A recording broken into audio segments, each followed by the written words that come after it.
a Playlist original.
All right. Hello, everyone, and welcome to another episode of Back to the Blockbuster with your hosts, Gaius and Jackson.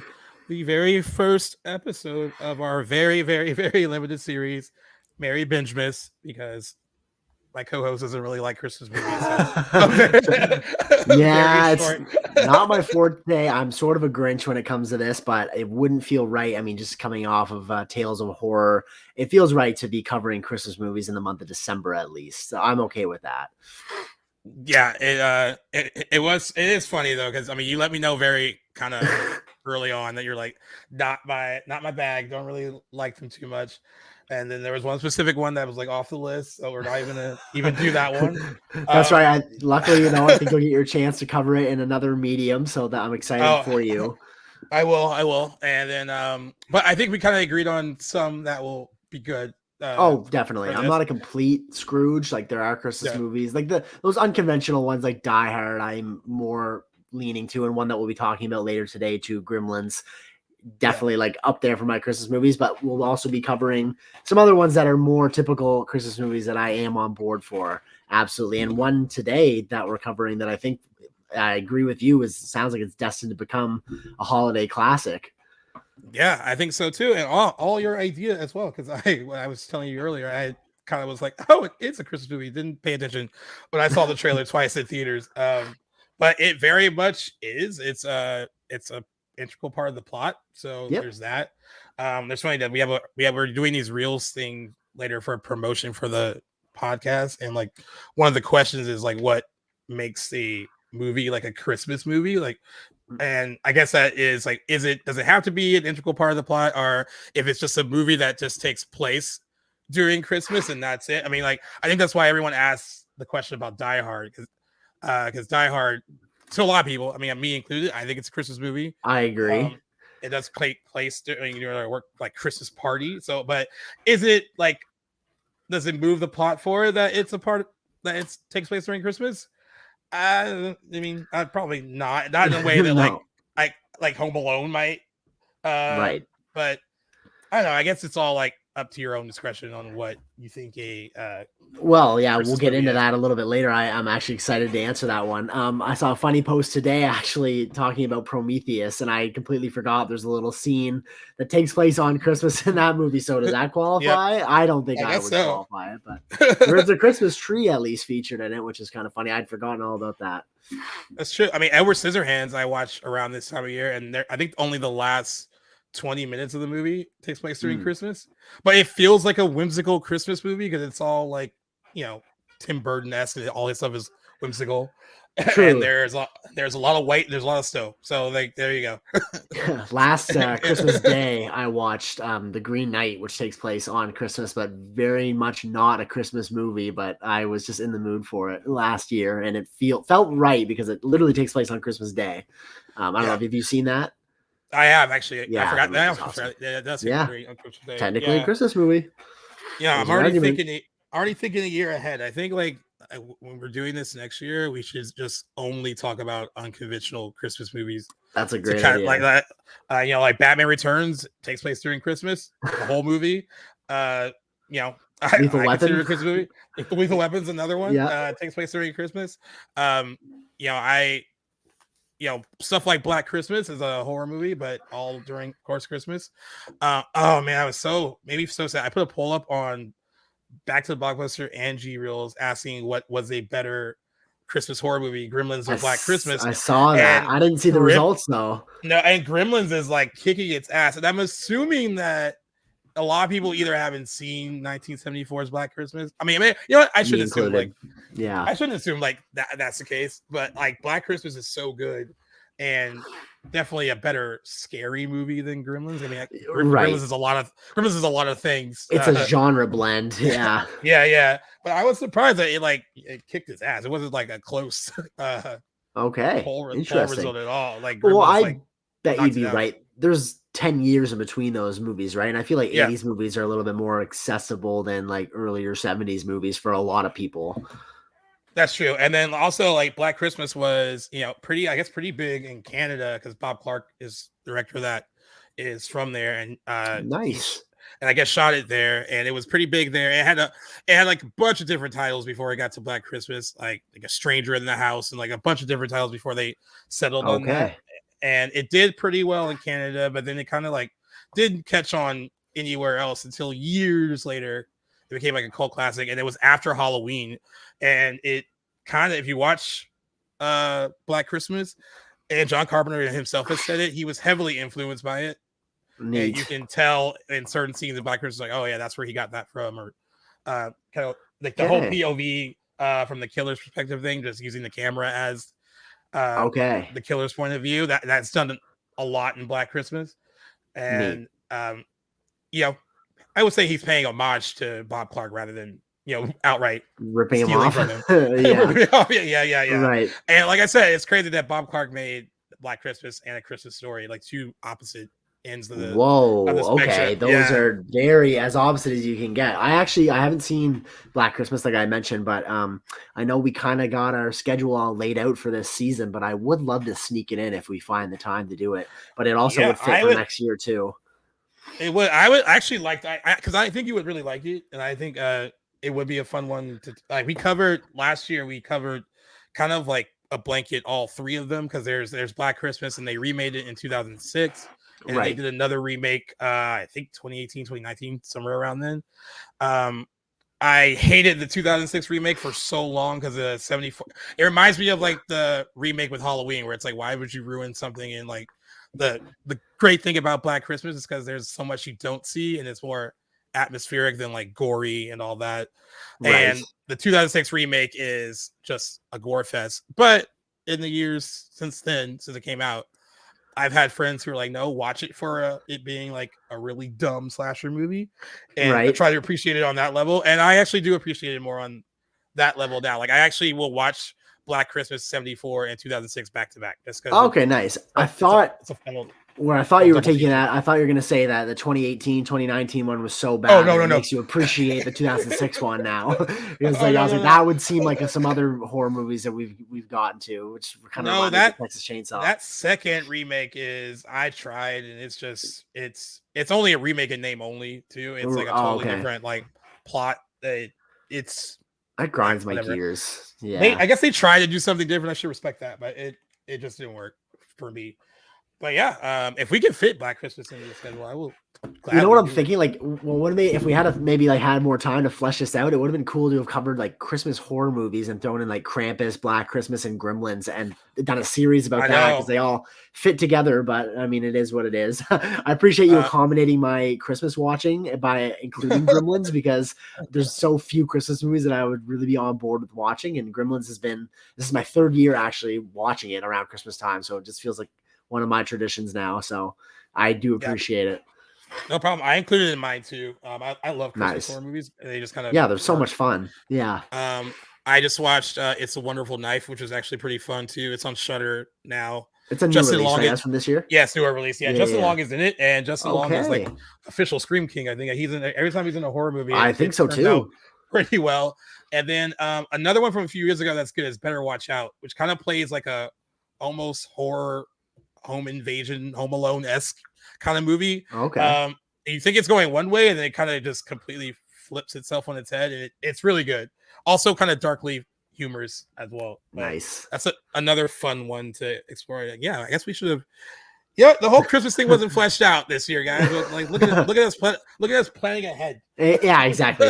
Take that lesson from it. You can always look ahead and see what how things will play out next year. But at least we're covering Christmas movies. I'm sure our Christmas loving audience will enjoy that, as unconventional as it might be. And like, so many other podcasts will be covering Christmas movies, and I guess it's good that we all will be covering different ones. I mean, yeah. Tons of people are going to be covering Elf and A Christmas Carol and all that stuff. So you know what? Leave it to us to cover some of the more obscure watches. And I'm sure, this will be really our first chance to talk about the movie that we're going to be talking about after we get some news out of the way too. So it's the first time actually that we'll be covering a new release together that we both saw at the same time. Yeah, it's true. Like for a full episode, like I know we both had seen like something like recently we both saw Thanksgiving, but we didn't make like a whole episode around it. We just kind of brought it up at the beginning of another episode. But yeah, this is the first time we're covering a new release together, like for a full run of the episode. Which it only took about a year. Really it took a year. It's hard. I mean, I told you we tried a lot, and for big releases, it was a little easier. Like when we saw like No Way Home or The Batman or like anything like that, it was like we have to do it, so we would all go see it. And those episodes do really well because those movies are popular and everyone's talking about them. But it's hard. I mean, it's my job and it's hard. Yeah, so exactly. You also see a lot more movies in theaters than I do as well. Yeah. So this was a good opportunity to do it. I'm glad we were able to do that and also have it be in line with the theme. So yeah, exactly. That lined up nicely. But before that, we got some stuff to cover. We do have some news, both horror related, and then we have some trailers as well. As you guys already know, Eli Roth's Thanksgiving is doing really, really well at the box office. Like this so far, $36 million globally on a $15 million budget. Might not seem like a lot to some, but very small budget. And I think it still has some gas in the tank to kind of do a little bit more, I think. And I think they've been like gradually rolling it out overseas. So it still has some time to make more money. But other than what was it called? The House with the Clock in Its Walls. I think that was one of the last big Eli Roth movies. Jack Black fantasy movie. Yeah, I can't believe he directed that. That doesn't seem anything. I always forget Eli Roth. I always forget that Eli Roth had the opportunity to direct Cate Blanchett in a movie. I never thought you would ever hear that. And she's in that. Yeah, she's in that. So yeah, I mean, so good for him. He got to do that. But yeah, other than that movie did well globally, but for a horror release, he hadn't had a huge hit since Hostel in 2005, which is crazy. Whoa! Because he's released other things since Hostel, most notably Hostel Part 2, which came out 2 years after Hostel and didn't make nearly as much money, even though I thought it was okay from what I remember. I haven't seen it in so I long. enjoyed it. I was young when I saw it, so I was bound to like it, but I haven't revisited that in a long time. And I hear and remember Hostel 3 even less than 2, so I'm guessing it kind of followed that trend, did it? Yeah, it really did. That's unfortunate. And then Knock Knock in 2015. And then Knock Knock. I think Knock Knock was then, and then he did Green Inferno. I kind of figured out where all these movies kind of fell in. Yeah. Have you seen Green Inferno? I had once. Yeah, me too. The trailer's a lot better than the movie, but there are some gruesome scenes in that movie. I'll give him credit for that. He can gross an audience out, that's for sure. Yeah, he's good at it. And I mentioned Hostel Part 2 because he's going to be making another Thanksgiving. We're officially getting a sequel. He said in 2025. He posted a message on his Instagram saying that they want to take the next year to get the script right. So that's why it's not coming out until 2025. Okay, well, that's a positive. I do want to read Jackson's comment on the G Reels when this news broke. Oh God, yeah. Go ahead. I forget what I said, but I have an idea. Which was just just make another good original slasher, Eli, which is a fair statement. It's kind of hypocritical because I'm thinking right now, and I still agree with what I'd said there, but I'm like, why am I okay with this when it happened with Halloween in 1981, but I'm not okay with it now? It's kind of hypocritical, but I feel like I think not every successful movie needs a franchise launched right after it makes some money at the box office. That was kind of where I'm coming from with that comment. And I think he's got a lot of original ideas that I'd like to see him tackle, but I'm not surprised. I agree with you. I wrote about that for Movie Web today, that I kind of wish that his next thing was an original idea rather than a sequel to this, because, even though it started off as like a fake trailer, it was still, an original idea. And this original idea, thankfully in this current marketplace, did well enough. I really, I was kind of wondering if it was only going to be liked by the rampant fans who really wanted this in 2007, right. And I think it broke out beyond that. Seems that way in this, and it's the best reviewed movie of his career, which is crazy, but it is. But I kind of was like, oh, I wish you took that momentum and I kind of like, all that and put it into another original story, because I would have loved to have seen that. That's what I'm saying, and I feel like, I guess hearing what you have to say about the aftermath of Thanksgiving, it makes sense that he would want to keep that ball rolling, keep that momentum. But I feel like, take that money and that goodwill that you have with your audiences now, make a new movie. Maybe if there's still some hype around Thanksgiving in 3 or 4 or 5 years, then make a sequel if there's some demand. I feel like the closer, and I could be wrong, this is just a theory, but it seems like a lot of the time, definitely there's exceptions, but the closer in proximity the sequel comes to the first movie, I feel like the less value it has as a movie. I agree with you. For the most part, maybe. Not always. For the most part, yeah. And I actually, to go back to what you said about the whole Halloween 2 thing, the difference between that time period and this one is you weren't inundated with sequels back then. They were kind of a rarity. They weren't really making a ton of them. And now we are kind of inundated swamped with sequels and remakes and rehashes. That's all we have. Exactly. It's like nowadays it's odd if you don't get a successful, if a movie's not followed up with a sequel after success, it's almost like, why not? That's kind of how the tables have turned over the decades. That's a great point to mention. And the way I look at it, if we waited 16 years to get this movie, I think we can wait a little longer to get a second one. Agreed. And, I do appreciate that in that time, in that 16 years, that what he gave us it seemed like he put a lot of thought into, and I think it worked. I really enjoyed it, and I also think it is going to become like a cult horror classic, and probably will be traditional. I'm not arguing that at all. I agree. Yeah. But I think he has so many other, even if his original ideas don't always work, at least he takes a swing at them and tries, and I appreciate that more than him not attempting it. And I think he does have a lot of original ideas in his head that he could explore. Definitely. I don't know. I mean, I'm happy for him because it seems he seems very stoked about being able to do it. And you would think that we'd both be thrilled because we did enjoy the movie. It wasn't like we didn't like it. Right. We both it's more really like the liked implications. It's not that I'm happy for Eli, and I don't even take this as bad news. Just that unnecessary, I suppose, at least for the time. That might change a year from now or 2 years when we get it. Maybe it'll be fantastic. But I just think he's got other potential, but hopefully he's not. What I don't want to see is like a great creative original horror. I was going to use the word mastermind. I'm not going to give him that praise right now, but I don't want to see him weighed down by one franchise and sort of anchor himself to one property for the next however long he wants to flesh this, what will inevitably be a series out for. I just want to see as many original Eli Roth movies as possible throughout his career. So, but if he gives us a good sequel, then, all the power to him. Yeah. And, this movie has gotten a lot of comparisons to Scream, like the original Scream. And a lot of people think that perhaps a sequel could perform even better than, at least financially, even better than the first movie did. Maybe it might. I mean, now that he got the goodwill from the people that really wanted this in 2007, and I'm sure he won over new fans who were just like, hey, is this the latest horror movie release of the week? He won them over too. So I'm sure that builds the audience over time. And I can imagine, at least opening weekend wise, I can see a sequel performing like much better than the first one did opening weekend. I'm sure where it goes after that. And, it depends on how good the movie is. Yeah. But I guess the one upside to it is that he's taking a year to really flesh it out. And I respect that move a lot. Yeah. Because if this was like another studio, they were like, we want this out next year.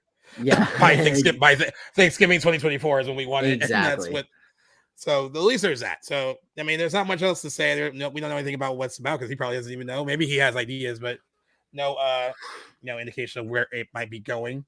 But yeah, I mean, it's going to happen. So I guess I'm happy to let it marinate for a little bit. And then I'm sure by the time the sequel is announced, I'll be ready for the second one, but we'll see what happens. I'm sure I'll be getting in a rewatch of his next Thanksgiving. Yeah. It'll be, it's so funny because it'll be up there with all the family films that you watch around Thanksgiving. Yeah, exactly. So that'll be fun.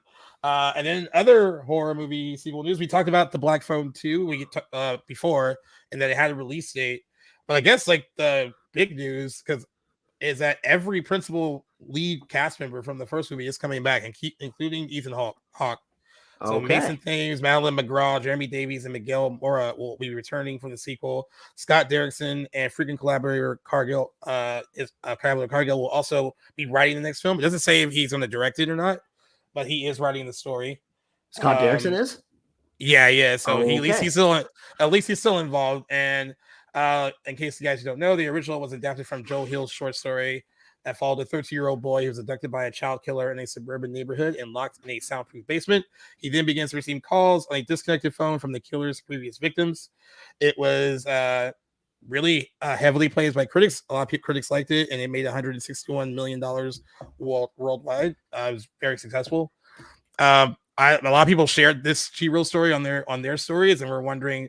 I like to see how the hell he's going to make this happen because, spoiler: Ethan Hawke's character died at the end of the movie. So, but it does deal with the whole people being dead and all that already. So I guess there's that. I'm encouraged by all of them coming back, and I'm encouraged by him writing it. So that makes me feel better about it. But I just don't know where it's going. I guess that's the best thing to say. And it's easy just to kind of think negatively until we really see the full picture and where he's headed. Clearly, he thinks there's something left to work with, coming back to pen the sequel. I like and trust Scott Derrickson. I like a lot of his work. Did he come back for Sinister 2? Or was that somebody else? I always feel like he wrote it. I'll look at that. I can never remember if he actually directed it, so I don't know what he's like with sequels. But that being said, I really, really was impressed with The Black Phone when it came out. I think it works wonderfully as a one-off. I'm sort of in the same boat with what we were just speaking about with Thanksgiving. I don't see that this needs a sequel. It's just one of those. I think Blumhouse, because that's the studio that made it, right? Yeah. Universal Blumhouse. You're right. They're just a company, and praise to them. They make wonderful original horror movies, but they are guilty of seeing green, seeing dollar signs when their movies do well, and shitting out sequels. Yeah, I don't like that approach, but I also believe in the filmmaker, and I agree with you. The fact that the principal cast is all returning, that's definitely a good sign. Yeah, I'm split, I guess you could say. I'm kind of split on it too. I mean, I really did like it. That was a rough one because I saw the film at Beyond Fest. Like it was October of 2021, I think. I'm trying to remember when this movie actually came out. I think it was right in the spring of 2022, right? Okay. Yeah, okay. Yeah, so you saw it early. Oh wait, no. So actually it came out in 2021. You saw it, just in case. And I saw it way earlier than that. Yeah. Beyond Fest 2020 then? Oh, actually, you know what? Sorry. It came out June 24, 2022. I saw it in October of 2021. Okay, it was supposed to come out in January 2022. And it was delayed. They pushed the release date back. So I had to sit on that, how good this was for like months. Yeah. Couldn't talk about it. And it was just so good. I really enjoyed it. But I was very happy that we finally it came out and it was well received and it made pretty good money. But yeah, I never, when it ended though, I wasn't like, that's gonna get a sequel. I thought it ended pretty definitively, and I was like happy with that. I thought Ethan Hawke's turn as a villain and his whole arc ended really great. His performance in that was great. I can't think of any other Ethan Hawke villainous performances. I'm sure that maybe they exist, but I haven't seen any. But I remember too walking away, and I saw that in theaters with Cam, and we had a blast. That movie was awesome. Yeah, I enjoyed it. So I'm optimistic. Scott Derrickson actually did write Sinister 2. He didn't direct it though. Okay, I knew he was involved, but couldn't remember to what degree. So we might be in a similar situation with this. I mean, they haven't really announced it yet, but we'll see. Maybe he will direct it, maybe not, or maybe they're trying to look for someone that would be a good kind of protege to take his place. But at least he's writing it, so there's that at least. So I'm looking forward to at least what idea he comes up with, and I'll just be cautiously optimistic until we hear more. Fair enough. I'll be joining you in that cautious optimism too. That's actually a movie I got to pick up on physical like release if I ever come across. I don't think I've seen it like a hard copy of it yet, but I want that in my collection. Yeah, definitely one of the better horror movies to come in the last few years. I think it moves pretty well. It's got the script is really good. Actually, it kind of works more than just like there's kind of like real life implications in it where it feels very like, oh, that could not of course not the dead kids on the phone part, but like the kidnapping. Yeah, exactly. Real. Yeah. Child abduction, all that stuff feels real. Yeah, definitely not the kids talking, dead kids talking on the phone. Which is like a staple of Scott Derrickson and our kids, and particularly ghostly kids. Yeah. Yeah, he works. He's a director that works with child actors very, very well. He gets good performances out of them. Works very well with them. I think he treats them like adults. I mean, I guess he kind of knows that they're kids, but he kind of, the way he kind of heat praise on the cast from the Black Phone, he couldn't speak highly enough of them, and it seemed like they really enjoyed working with him. And it was some really tough material, I think, for children to play in that movie. And I think they all did a really good job, and he clearly pulled the best out of them. So yeah, I mean, we had 2 horror sequels that we didn't ask for, but we're getting them. So yeah, hang in there. Maybe they'll end up being halfway decent. Yeah. In the meantime, we got a couple of new trailers that were kind of high profile, I guess. True that. One in particular for a movie. One for a movie I was really excited for, and then the other one, it's just a movie. For sure. Yeah, and then one. Well, I guess we got 2. I guess we can talk about 3 of them. I just wanted to throw out 2 there that for fans of The Boys, we got a look at season 4 with a pretty spoiler-free or spoiler-filled teaser trailer. But for the sake of the episode, we'll be chatting about Furiosa, the trailer for that. We got a Godzilla. I don't know what people are calling it. Godzilla X Kong. Godzilla is it and Kong? And the new Empire, I guess, and then House of the Dragon season 2, which of course I'm going to be all over. But I'll let you tackle whatever one you want to do first. Well, I guess Furiosa, it's like the big one, right? That's exactly long time coming. People were really looking forward to it. As you know, this movie serves as a spinoff and a prequel to Mad Max Fury Road, which came out in 2015. This was Anya Taylor-Joy is going to be playing a young Furiosa in the movie. Charlize Theron played her in the Fury Road movie. I know there were some people that wanted them to use the whole de-aging thing to keep Charlize Theron, and that was I guess something that was brought up, but George Miller didn't think that technology was like perfect enough to make it like where you wouldn't take the audience out of it. And I actually kind of agree. I don't think it always works. Like when I watched Dial of Destiny, it sometimes Harrison Ford young looked okay, and then other times I was like, yeah, that's an effect. Yeah, I trust in George. I agree that they haven't really somehow perfected that at all. I mean, more than me. I've only watched The Irishman once, but like when you look back on that, like, and the de-aging they did for that, did that look really good to you, or did it kind of like you felt like it was a fact? I think it looked good, but it didn't completely convince me that I wasn't looking. Maybe it's impossible to really look beyond it because you know that you're looking at these actors and know that they're de-aged, so maybe that just plays into it. I still thought it looked good, but it wasn't like completely convincing, but not necessarily to the movie's detriment. I've seen bad de-aging. I've seen great de-aging. Like for whatever reason, the top example that comes to mind is what they did to Robert Downey Jr. and was it Infinity War?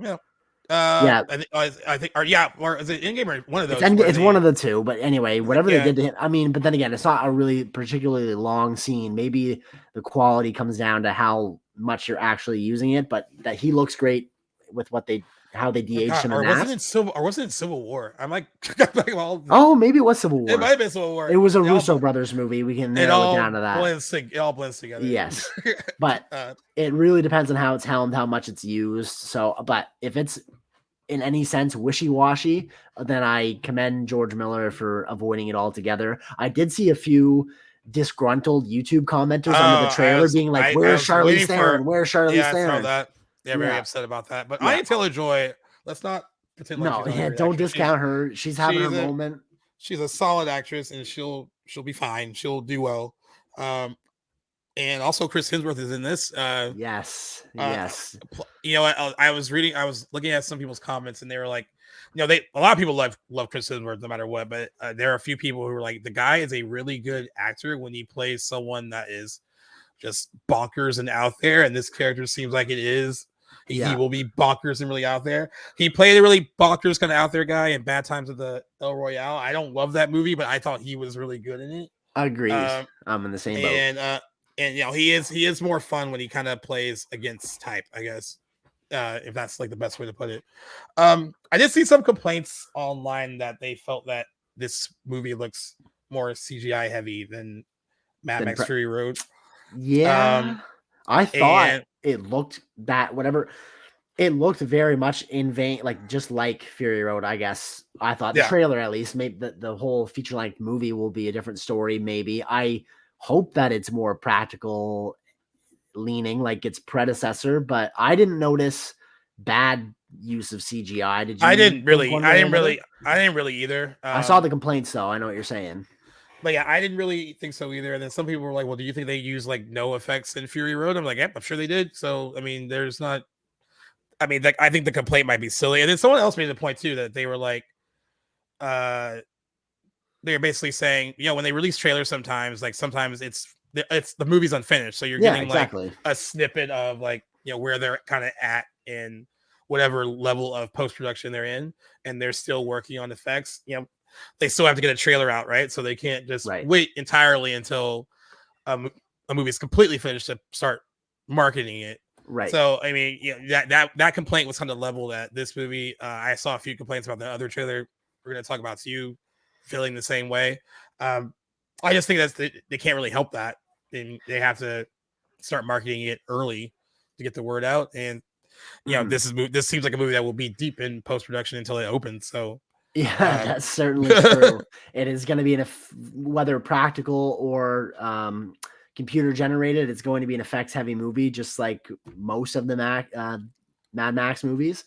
I don't know. People must have had their CGI goggles on and nitpick everything. I didn't notice it really. I didn't see anything that I was like, that's glaringly bad CGI. And when it's apparent, it's apparent. But anyway, I'm sure it's still going to be fantastic. I really was impressed with the trailer. Thought it was great. There's a lot going on, and it's a long trailer, but it doesn't really give much away, which I appreciated. Yeah, for as long as it was, I was like, oh, they didn't really say much. But all right, that's it. Yeah, you get a good look at the set pieces. You get a good look at your lead and your antagonists, and the story is very much left up to to be found out later. So that's all I really Yep. want out of a trailer.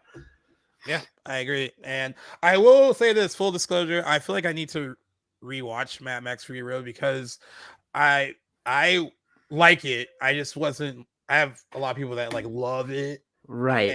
and I feel maybe I need to give it another rewatch. To How maybe, like, many times have you seen it? I've seen it twice. Okay. So when it came out in theaters, and then like maybe one other time as soon as it came out on like Blu-ray. Right. And but there's so many people that love, like I understood all like the more technical like Oscar nominations that it got. Right. And won of course 6, it won. Yeah.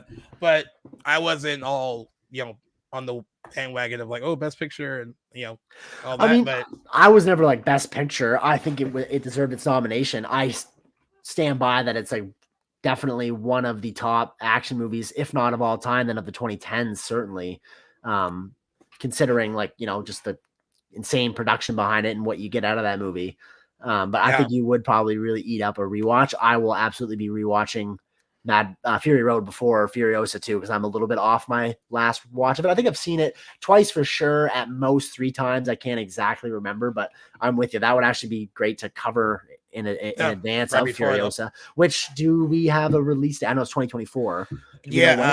Memorial Day weekend. It looks like May 24th. Oh, okay, right on. When Top Gun Maverick opens. Okay, that's a good weekend to launch a movie. It's a really busy weekend, and that is one I think that demands that spot. That I don't think I would want to compete with that movie if I'm another theatrical release. That seems like it'll be destined for box office greatness. Yeah.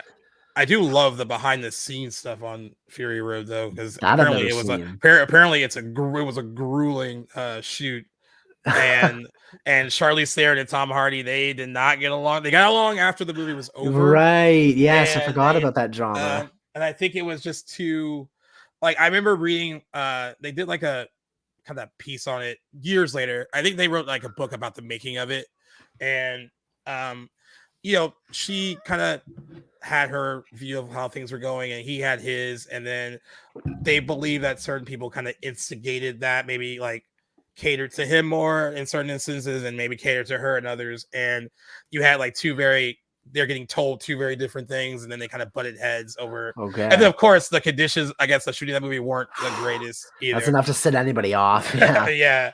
So you got like an actor that works one way and an actress that works another way, and then of course it's the heat, and it's very extensive as far as action, and like you're just tired on top of all that.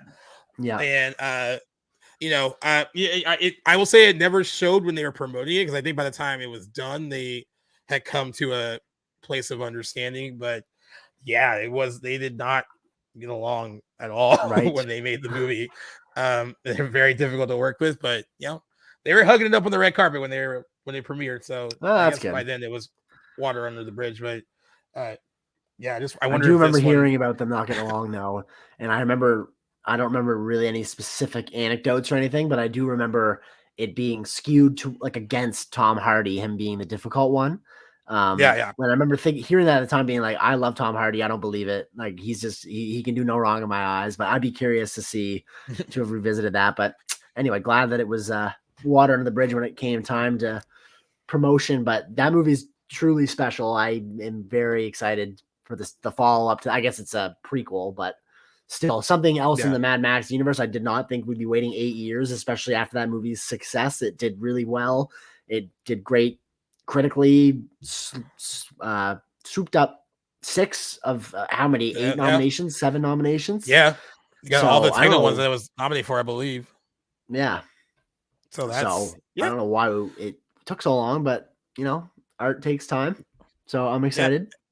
And I will rewatch it with an open mind when we have to do it, because right on. I don't know. Sometimes you ever watch something and then your friends or whoever watch it, and their reaction to it is just far greater than like they feel something that you didn't, and you're like, oh well. That usually happens with me and critics, because I only have a couple like good friends that really follow new releases and movies and stuff. So usually I'm weighing my reaction against just the popular commentary at the time. But I definitely don't always fall in line with what everyone's saying about a new release. So I get it.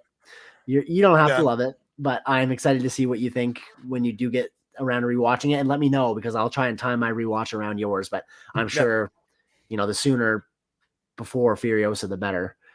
Yeah, we got time at least. Oh, definitely. Yeah. The other trailer, not so.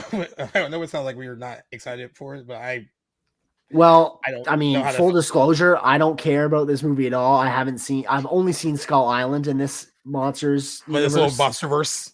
Yeah, I was talking to Cam about this the other day, and I couldn't recall even how many there are now. So I know there's a 2014 Godzilla, there's Kong Skull Island. How many do we get since Skull Island? So there's Kong Skull Island. I think there's Kong Skull Island, there's Godzilla, and then there's Godzilla King of the Monsters. Right? And is there not another one? And I think there's Godzilla versus Kong. There could be 3 Godzilla movies. Hold on, I'm gonna look that up too. He's having a moment right now, by the way. That's Godzilla himself. Other side point. Yeah, exactly. Is having a moment. I was a little confused why we're getting 2 Godzilla movies around the same time. Yeah, so Godzilla in 2014, and then Godzilla King of the Monsters in 2019, and then Godzilla versus Kong in 2021. Okay, so that's the last one is the one that I was not sure of. Yeah. Okay. And while it looks like while they were reversing each other in the last one, it looks like they're teaming up in this new one. So that X is either Godzilla and Kong or Godzilla times Kong. I don't know what to do. I'm sure there'll be a little bit of beef for a little bit in that movie until they got to team up and take down what it looks like just another King Kong. I don't really know what I was looking at in that trailer. Honestly. I didn't really get it either. These movies must be making money, I'm guessing. They are, so they have crazy budgets, but they end up doing well overseas. The only one that kind of got hurt a bit was Godzilla versus Kong, because it came out. It was one of the first movies in 2021 to come out during the whole we're going to reopen theaters halfway kind of thing. And then 2014's Godzilla got a lot of complaints because there wasn't a lot of Godzilla in that movie. It was mostly a human story. Right. And then King of the Monsters flipped that. All right, you want more Godzilla action. And some people thought that was better, but then some critics were like, there's not a lot of meat here. Though, of course, you can't really have either want a monster movie or you want a human interest story. And I don't know, you can't really have both in that. Right. And then Godzilla versus Kong kind of met in the middle. I mean, I watched it and I don't really remember much from it, so I don't know if that says a lot. I actually didn't have a problem with 2014's Godzilla. I thought it was directed well, and I kind of maybe forget there wasn't a ton of Godzilla in it until someone pointed out the amount of screen time in a 2-hour plus movie that he had. Ooh. It's really small. He's not in a lot. I remember the hype for 2014's Godzilla and even being excited and planning on catching it, but just never really got around to doing it, and then heard the complaints, never carved the time out. I don't know what it is. I enjoyed Godzilla growing up, but didn't resonate with me, I guess, that much where I made the time to go see it. But I think I'm more inclined, this Godzilla -1 that just came out, I will definitely go to see just based on the reviews I've seen from that. Extremely positive. I think it has a 98% on Rotten Tomatoes right now. Sheesh. And people are loving it. Some of them are calling it one of their favorite movies of the year. Is it a Japanese-made movie? Yeah, it is. That's okay. That's their story to tell, right? Yeah, I think that's $15 million budget, guys. And yeah. Apparently, it doesn't look like it. It looks like it could be one of these newer ones that carry a $200 million budget. It's Godzilla, X-Men Kong. It has a $200 million budget too. I know I feel like we should be talking about the trailer more, but yeah, guys, have you seen it? It is what it is. It's a whole lot of green screen. It's that's a lot. You get some pink Godzilla. There's a lot of funny memes comparing it to Barbie. But I was about to before you even said that, I knew where you were going with that, and I haven't seen any Barbie Godzilla memes, but that's too good. It's pretty funny. Yeah. And then there were some people that got really technical. So there's a last shot where they're running side by side at the end of the trailer, right? And this one guy was like, "Well, Godzilla's supposed to be the size of a skyscraper, and he's no weird. The fact that they're running side by side is so stupid because it just makes them look small." I mean, I'm not. I don't know. I'm not a Godzilla connoisseur, so I can't really tell you if that shot makes sense or not, or if it's just they did it to be cool. They probably did. Right. I think that shot's just there to show you that they're teaming up. Exactly. Ignore the dimensions for a moment. We're just focusing on the team up here. But that's not the first time in this new. I guess it's what is it? The Monsters universe or the Godzilla universe? Monsterverse. Right.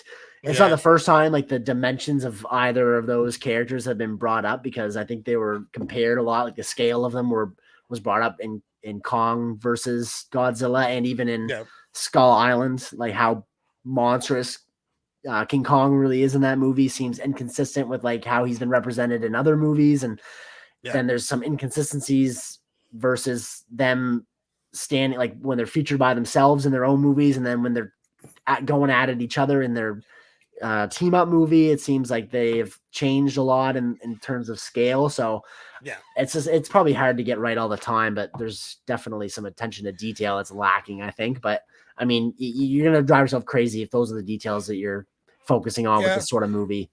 I think we're gonna err on the side of we're probably overthinking it. Exactly. And I don't care in the first place, but if excited for the fans of the series that are looking forward to this movie, that's great for you.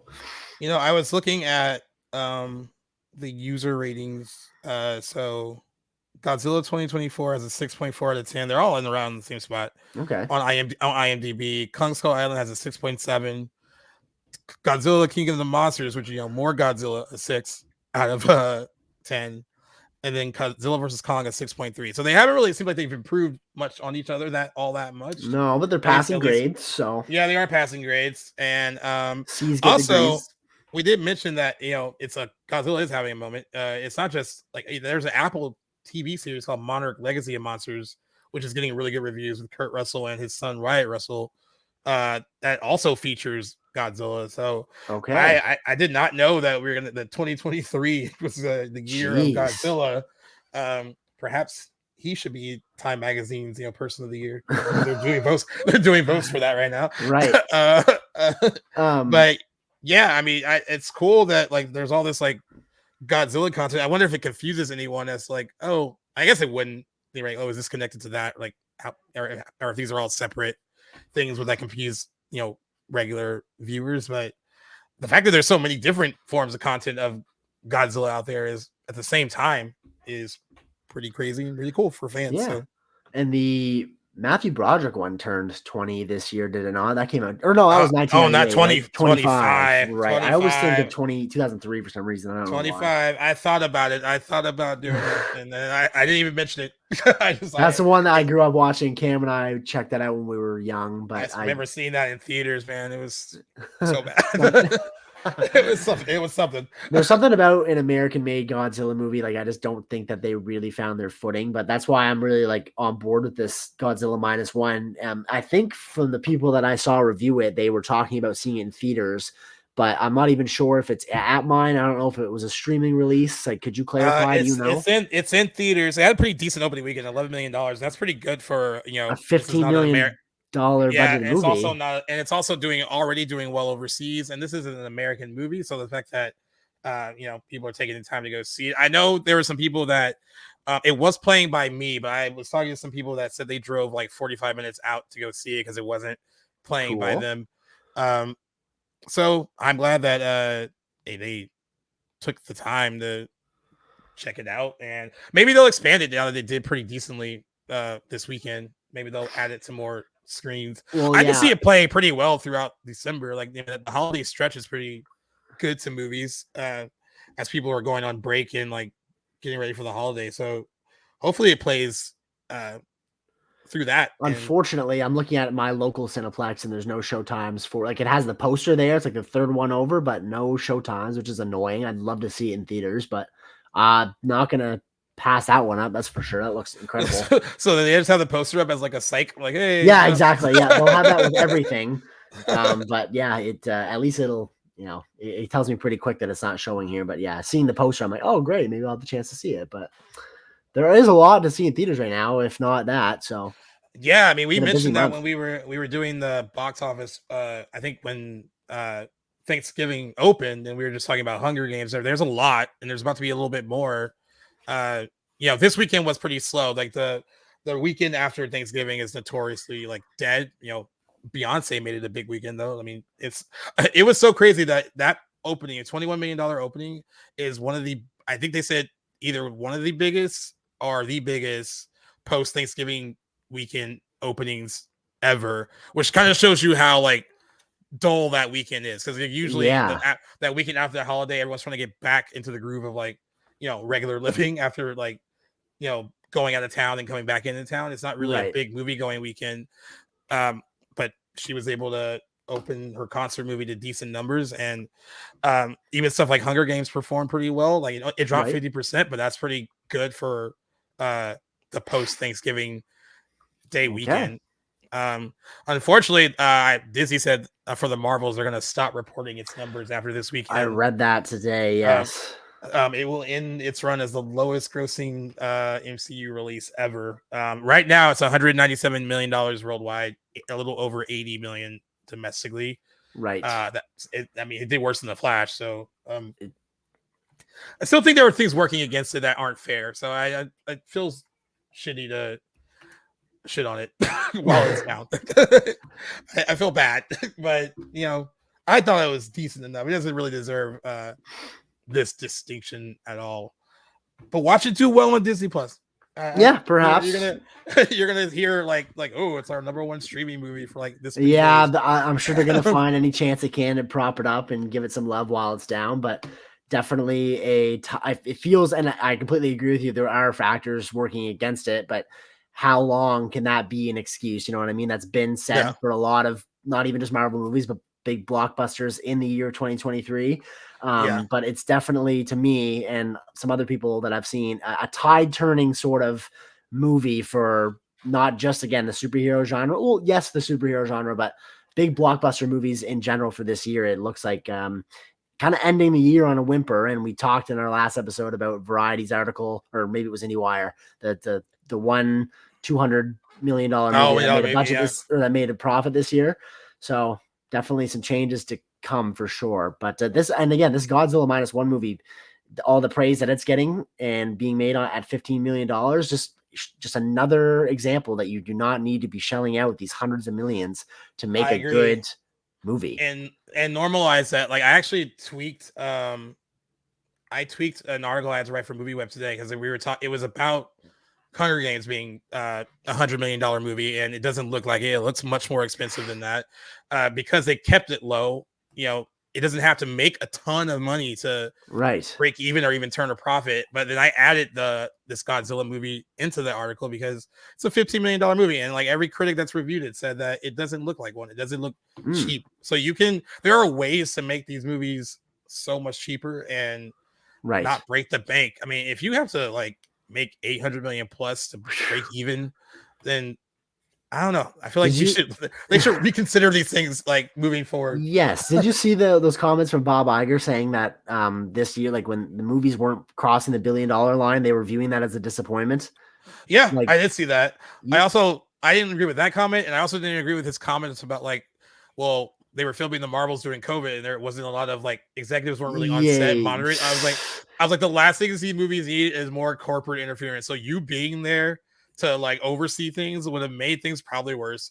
And like that is not, we have learned from the past that corporate interference does not help these things, because most of these guys aren't even like filmmakers. They're just money people. Exactly. And like, so no.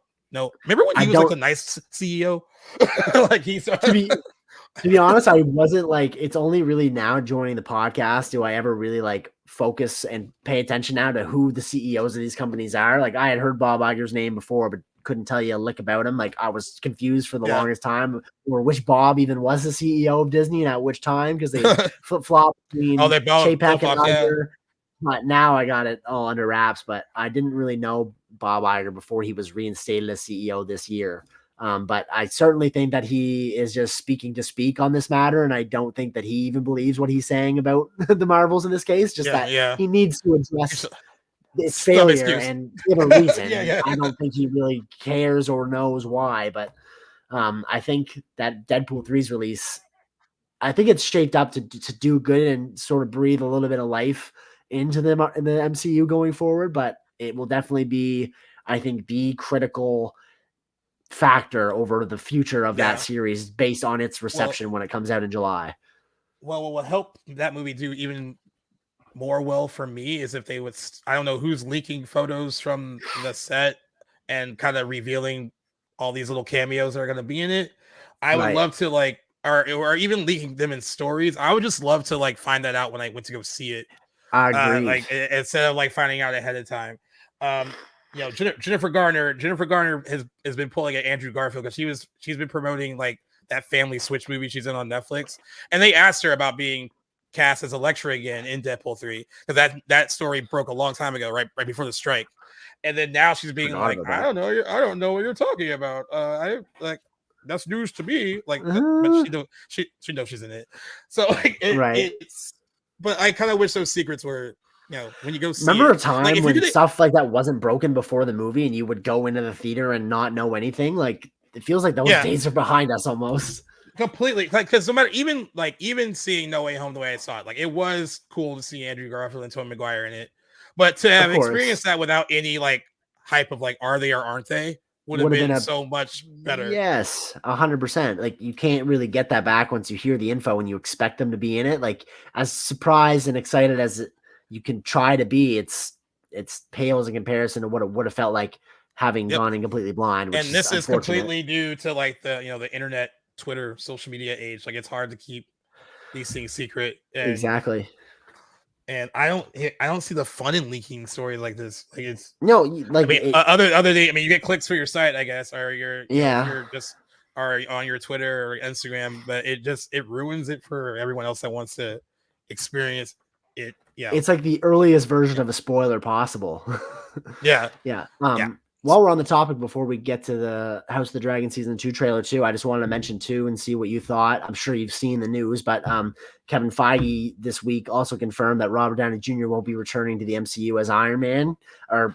Take that as you will. I pretty much believe him. I don't think that there's an ulterior motive here. Like some people have speculated that. Do you really believe that, or are they just trying to keep it under wraps? But what did you think about that news?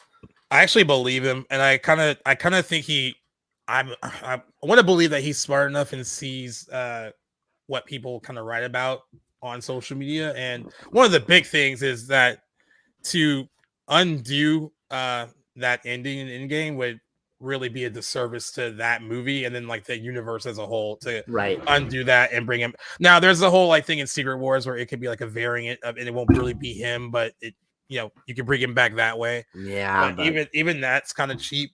I agree. I believe him though. I think he sees that like it would really they have so much goodwill that came from that early run of movies they did and that ended so strongly that I don't think he would want to mess it up by having like a cheap casting ploy to get attention. And also Robert Downey Jr. wouldn't be cheap now. He wasn't cheap then either. No, he hasn't been cheap since like 2012 probably. Yeah.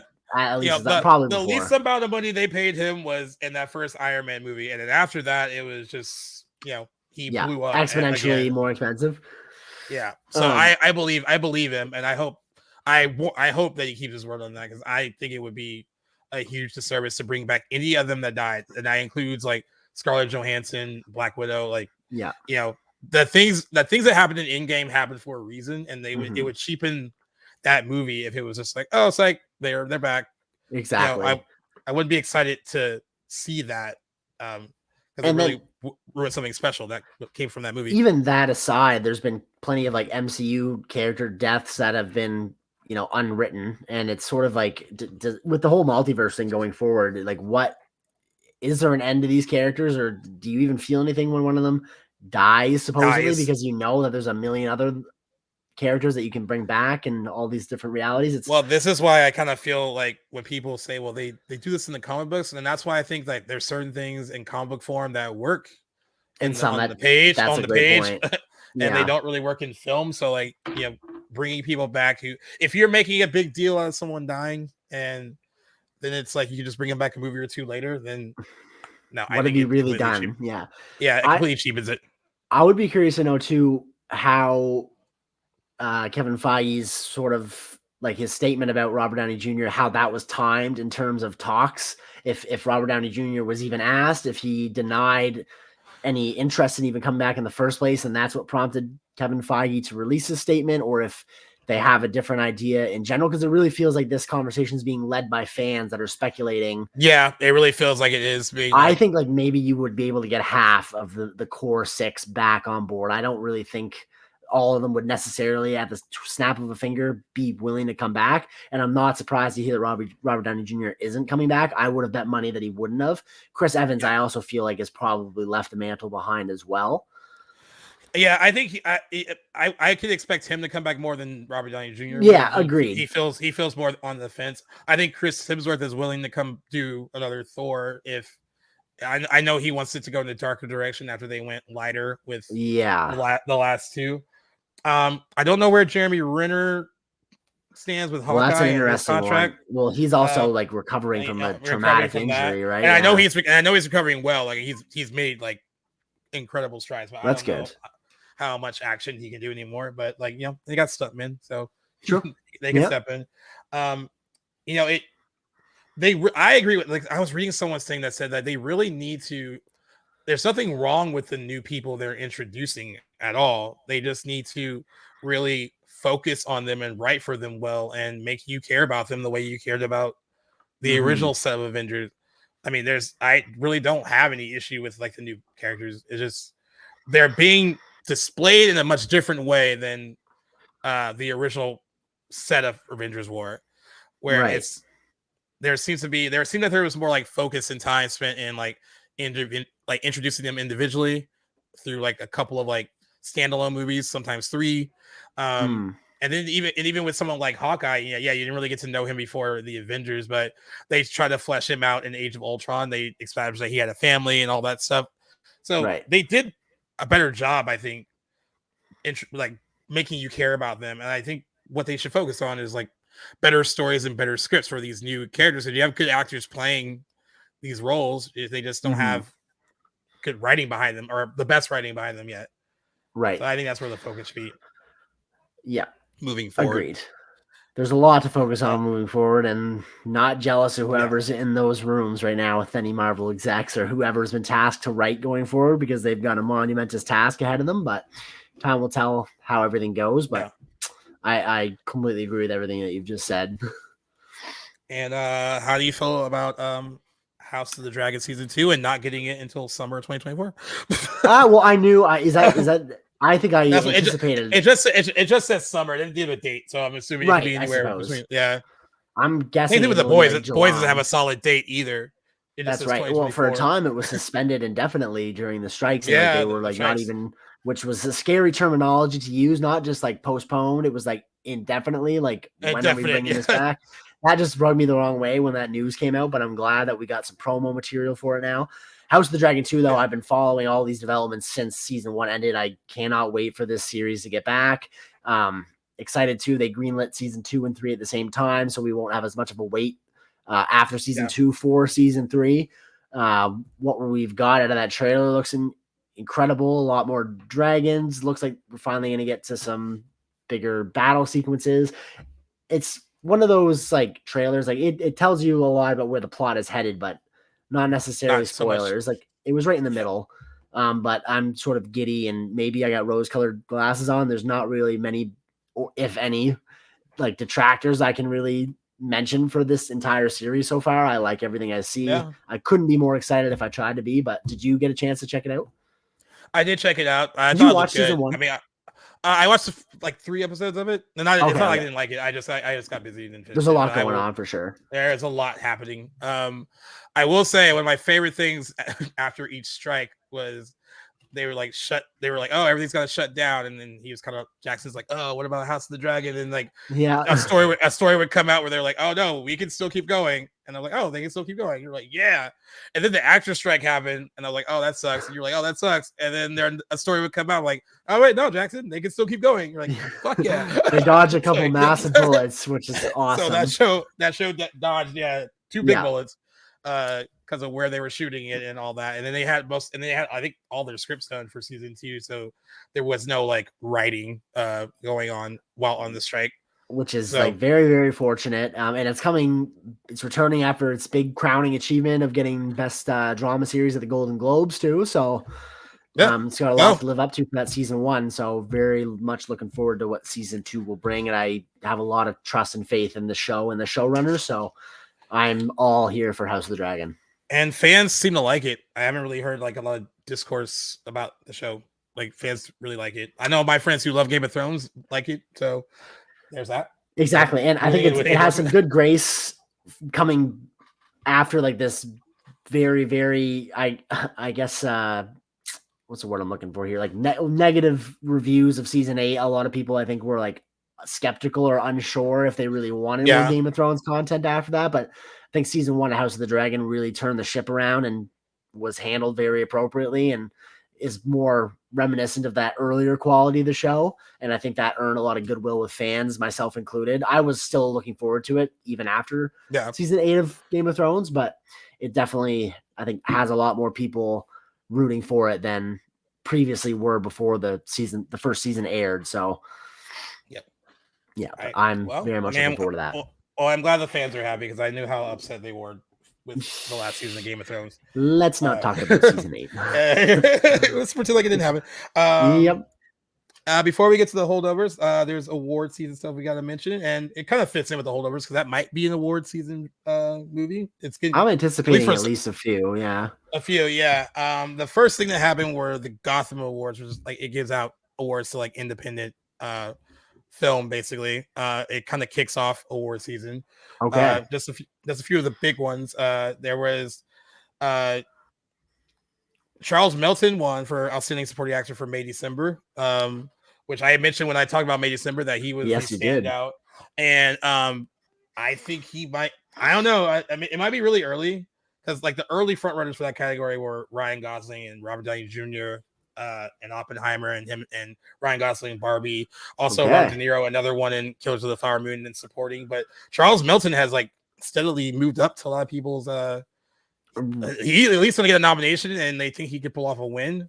And they think May December actually is going to be like a low key kind of sneaks in kind of awards contender because it's getting really good reviews and people seem to have enjoyed it. It released on Netflix Friday.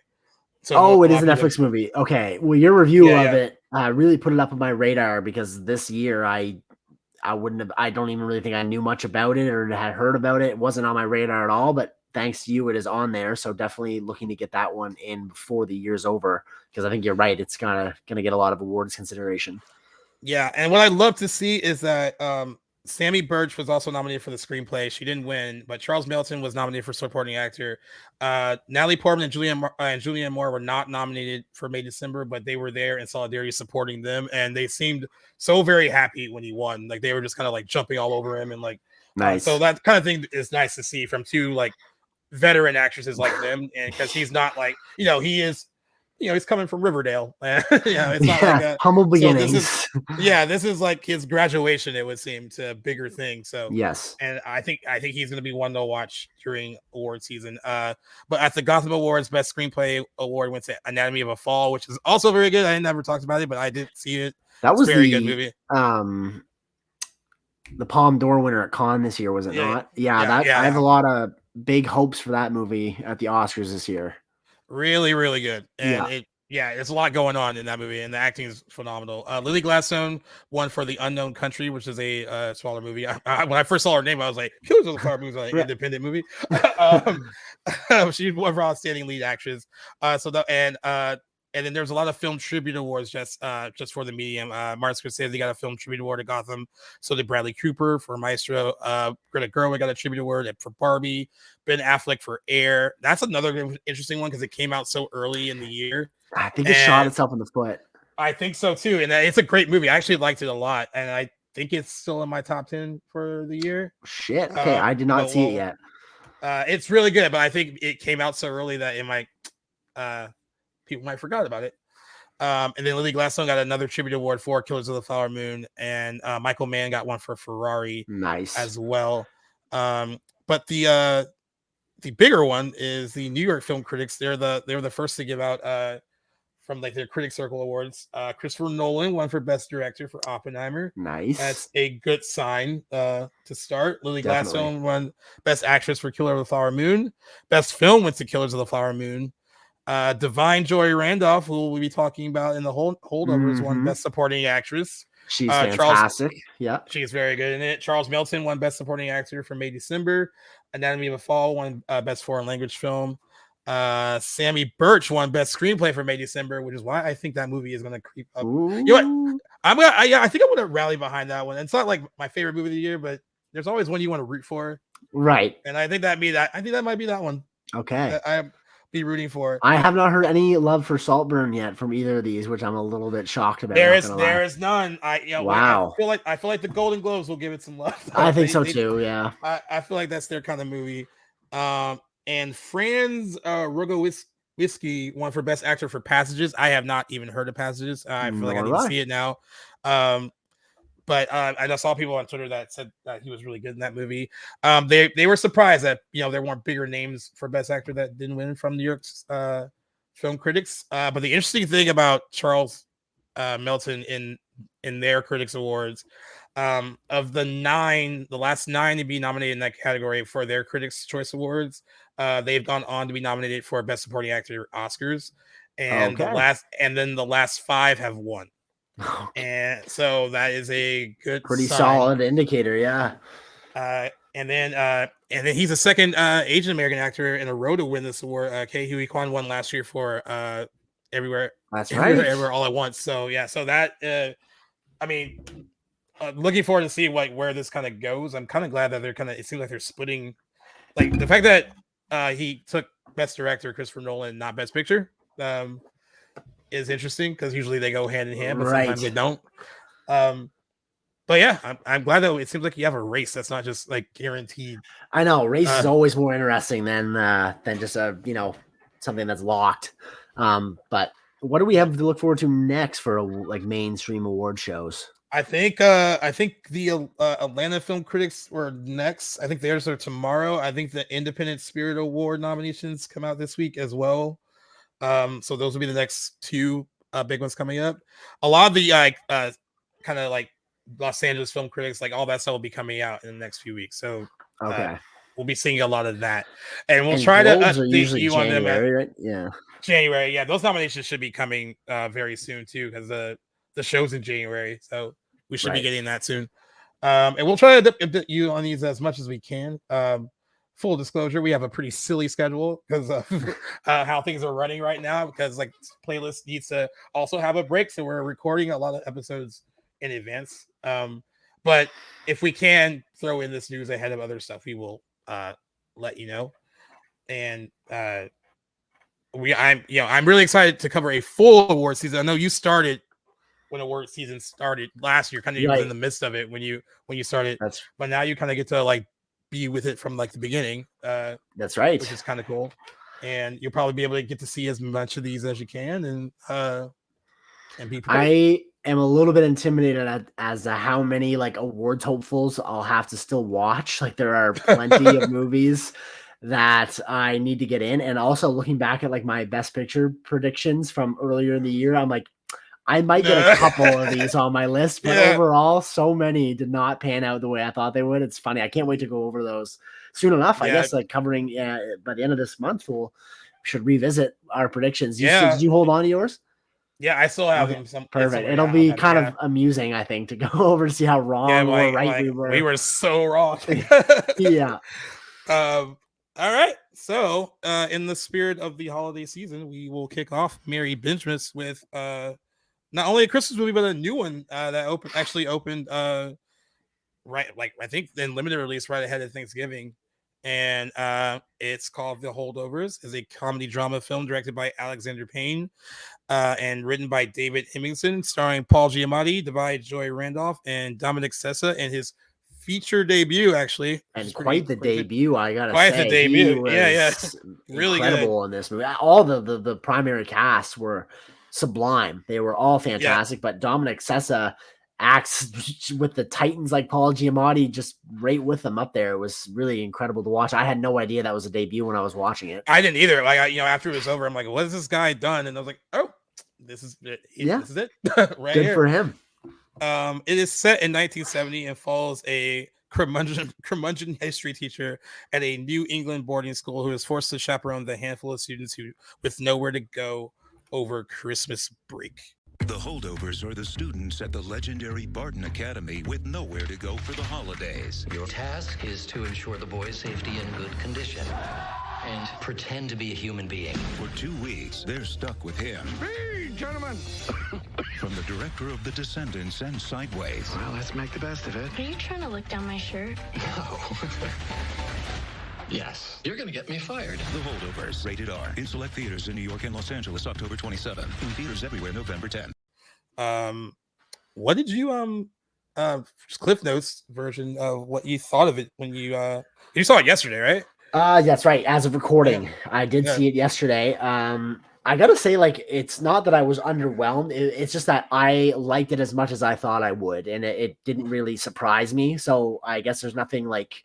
I can't say I was swept off my feet. I really, really particularly enjoyed Paul Giamatti's performance because I have not seen a Paul Giamatti-led movie maybe ever. I only feel like I see him in supporting roles. I know he has led, but he was just a revelation. Really, really enjoyed him. I didn't realize at the time that I'd actually seen an Alexander Payne movie before. I have seen not one of his better reviewed movies, but I did see Downsizing when it came out in 2017. When it missed the mark for me, I think I would watch it again, but at the time, it's a social satire that really did not land. I don't think I'm the only one that felt that way from what I recall. Did you see Downsizing? I did see it. I did not love it. I did not love it either.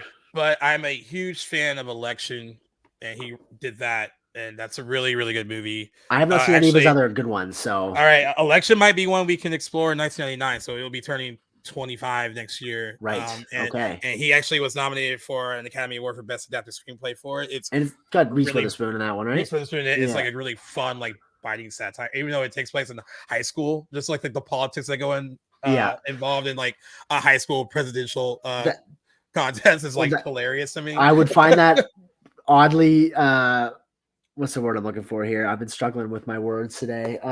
Relatable, because I was in high school politics at the time, which I look back at like foolishly, like it's so not serious. But I think to see a movie like Election, I would relate to it a lot more. I think I would enjoy it. And he's got a bunch of other movies Alexander Payne has that I would really like to watch. I mean, Sideways isn't. I mean, that Paul Giamatti was in that. Right.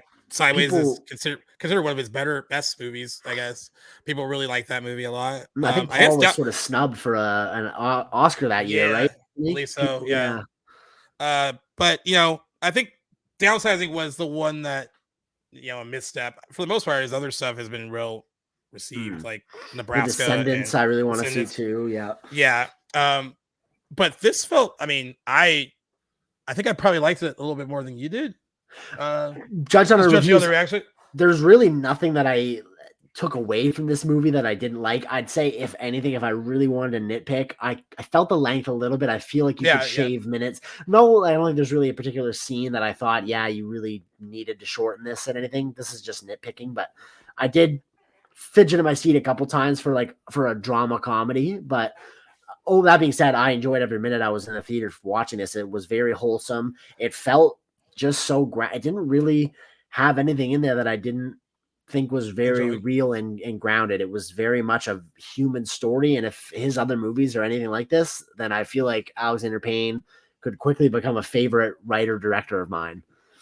Yeah, it was interesting too, because I love that it's set in 1970.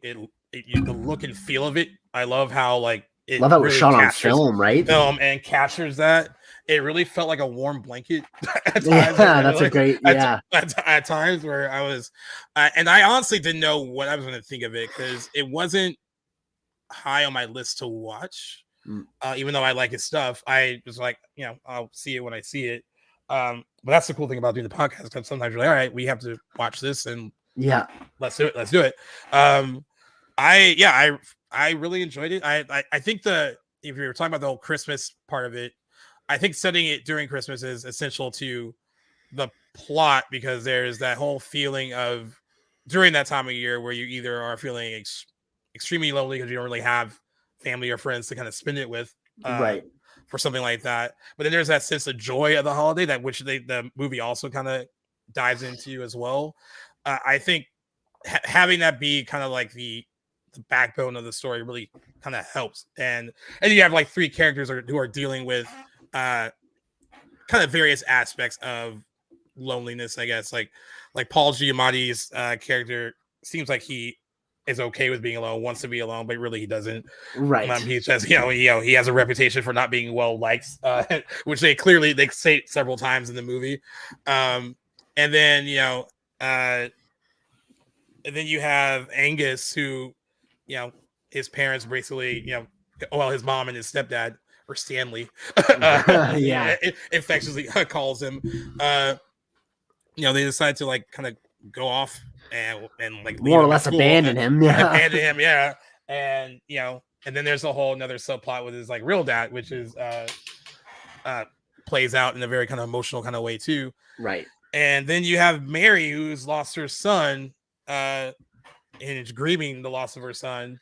And so there's that sense of loss too during the holiday season and how that kind of works. And then putting these three characters together because they are kind of forced to be together, and then seeing how they eventually grow from the experience. It's like it sounds so cliche. And I saw this movie got really great reviews, but even great reviews mentioned that it felt very cliched, but it was the way that the actors portrayed the roles and that made it come to life a bit more, that they didn't really care that, oh yeah, we've seen these story beats before. For some reason, like the way they're playing these parts make them feel new, even though they're not.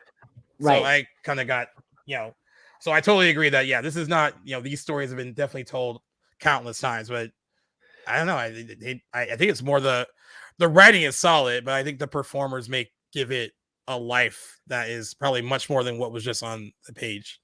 Agreed. And I'd say I would give a lot of praise to that writing as well for how it didn't, where a lot of movies, I think maybe helmed by somebody else would be inclined to, yeah, you get your lows in terms of like the characters' emotions where like it looks like things aren't going to turn around for them or things are just going poorly. And it feels like by the end of the movie, everything's going to be wrapped up nicely with a bow on top and everyone's going to have that happy departure. But this movie really ends realistically. Like not everyone ends up in necessarily a better place than they started. Some of them end right where we began with them. And that is kind of just how life goes sometimes at different chapters of people's lives. And for that reason, it really made me think of Manchester by the Sea in terms of like how the characters are displayed or written, where like we don't end up in necessarily the best of circumstances by the end of it. It's not like things got worse, but things didn't necessarily improve. We got a lot of great moments in between that added some levity to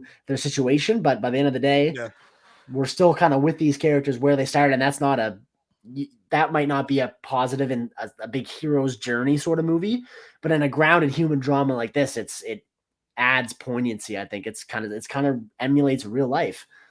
And that's my biggest praise for this movie is that it felt like this could be three people's actual lives and you never would see this part of them until you're following them along in a film and see the things that not everybody would see in their life, but it felt so realistic. Yeah, I guess the biggest compliment you can give any movie is when it doesn't feel like you're watching a movie. They all felt very real and fleshed out, even though like Paul Giamatti's like Paul could easily come off as a caricature, but he doesn't. Right. Like, you believe him as a real person, and you can actually even Angus can be portrayed as a character of like a kind of like angry young adult trying to navigate through like school and all that, but he comes from a real place too. And then and I think Mary, who actually I think has the least to do of the three, but I kind of felt even though she does, I kind of connected with like her story the most of the three. Okay. Even though I could probably relate to the Angus's story more than like, but there's that scene like when they're at that party and like she's playing the music. Yes. And it's something, it's a song that her like, reminds her of her son. And then the guy basically comes up and is like, you're killing the mood. Can you like change the music? And she like flips out like a very, very quick. And then she snaps and then kind of comes back down to reality. And then she has that whole scene in the kitchen where, which is so like guttural, where she just says like, my son is gone. And they just kind of just know what she's talking about, and Exactly. and they feel like her pain, and like I just thought I was like when I was watching it, I was like, I wonder where, because she's good throughout the whole movie. But I was like, when there's all this praise for a certain performance, there's always like that moment. Exactly. Like, oh, what's the moment that's like everyone's like, this is why she should be nominated, and that was it for me. I thought that she completely ruined me in that scene. Yeah, Like, really, I really, agreed. really It good. was very, very heartfelt.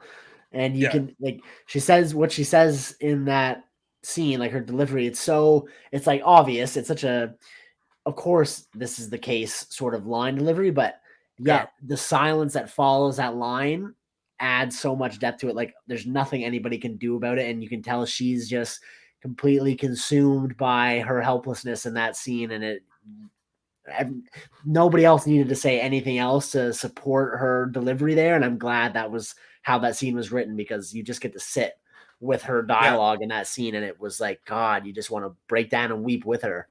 Yeah. And it's not over dramatic. It's like, it felt like that is how someone would react. And like, it's how someone would react if they had been drinking a little bit, and then like having to like deal with that kind of emotion.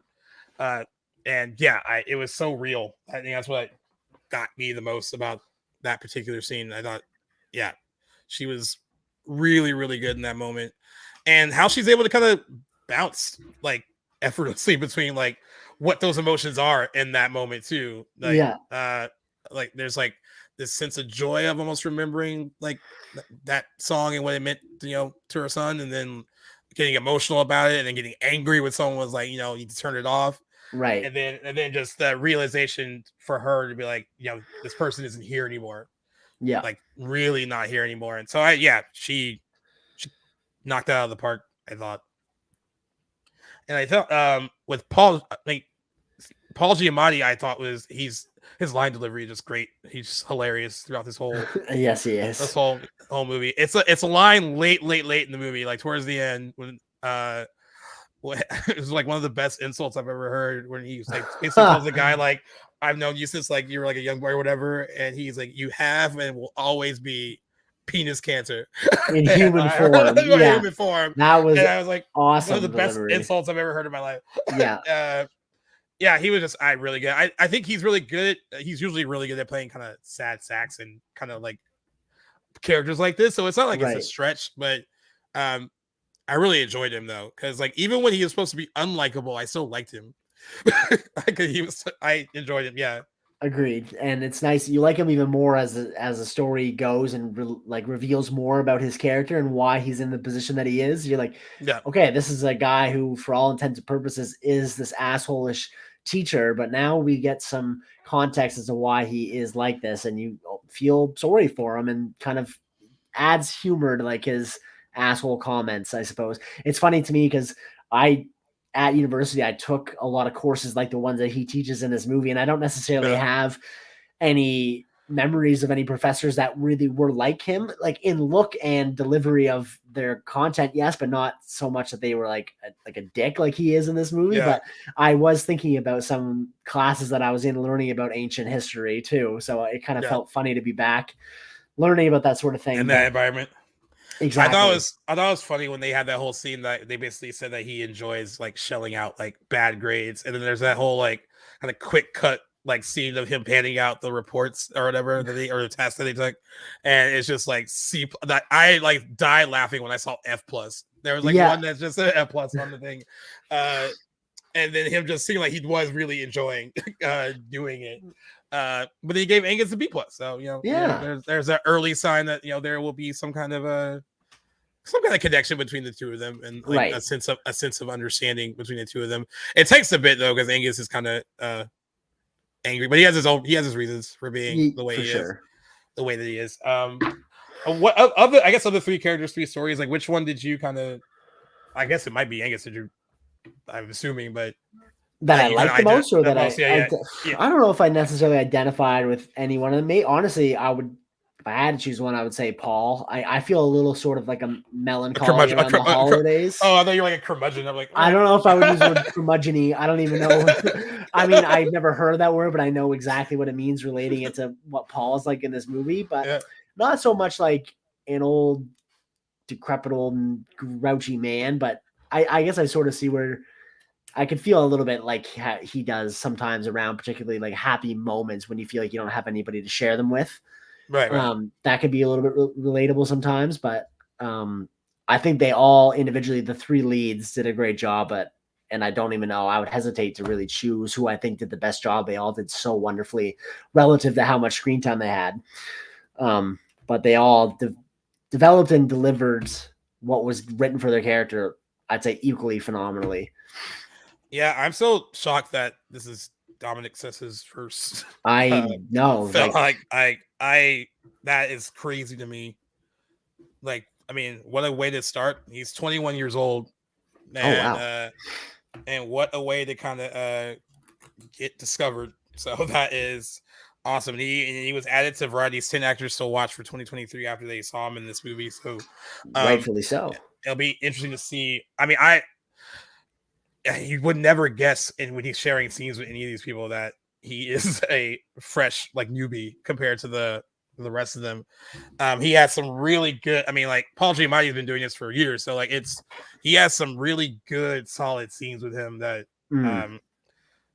that some they're played for comedy, some they're played for drama, some of them are kind of like being antagonistic towards each other, and he holds his own completely in all of them, no matter what emotion they're playing. Any standout scenes for you?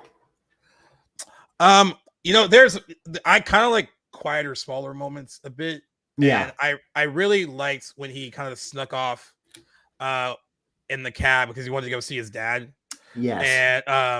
And you know, and you could tell that like Paul was like genuinely like kind of felt betrayed because he was like, oh yeah, I you know, because like he asked him what he wants to do for Christmas, basically, and he's like, and he finally like is feeling the spirit of the holiday, and he's like, whatever you want to do, like, you know, just ask. Like, there's basically no limits. You can do whatever you want.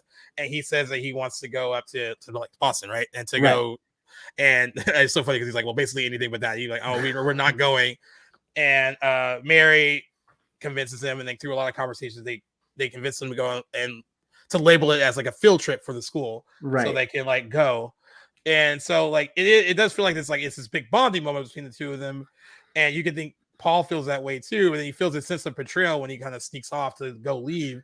Yeah, and I kind of like that moment that he had where he basically is trying to tell him like, I need to go do this, and I'm not trying to run away. I promise it's not like that. And and I'm glad that he doesn't say right away like, you can come with me. I'm glad that there's like a build up to it rather than him right away saying it. Like, it's almost like, I'm giving you a chance to like, just believe me. I promise I'll be back or whatever. I just need to do this. But I think in that moment, that's two characters. He says like, you can come with me. That they've kind of gotten to this place now where they're completely like in sync with each other. And I thought that was like a really good moment. And I also love too that like that scene, because like, you know, he said that his dad is, you know, dead.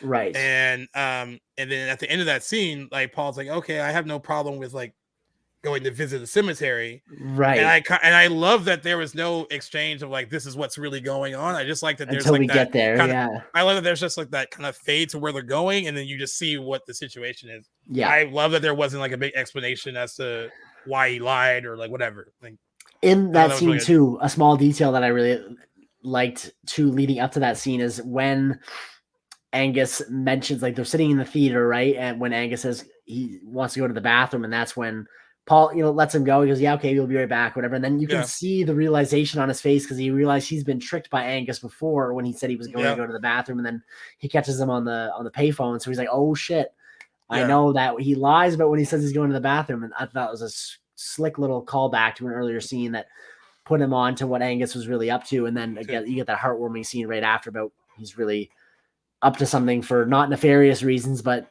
something that he feels compelled to do.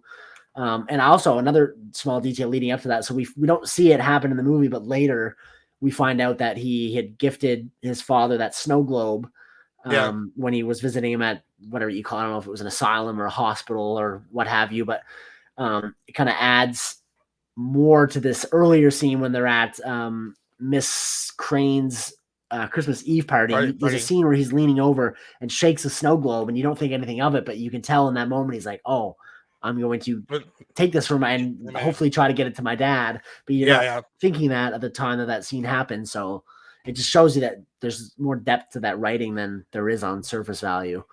Yeah. Or And surface then level.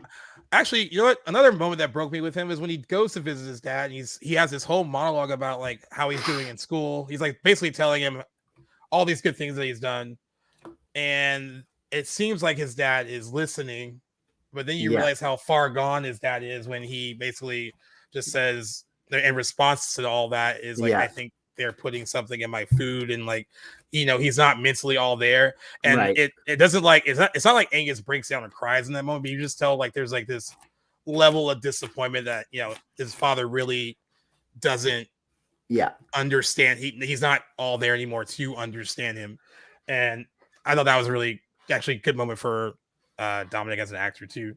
Agreed, and it kind of lends you see why he had painted that picture of his father before. It's just easier to say that his dad was dead, because really, for all intents and purposes, he may as well be, in a sense that he's no longer there in the same sense that he was when he was growing up, which just makes that even more like terribly sad.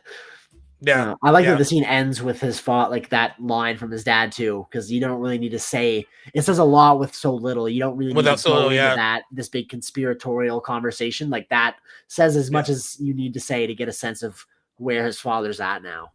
Yeah, I agree. It was a really strong moment, I thought.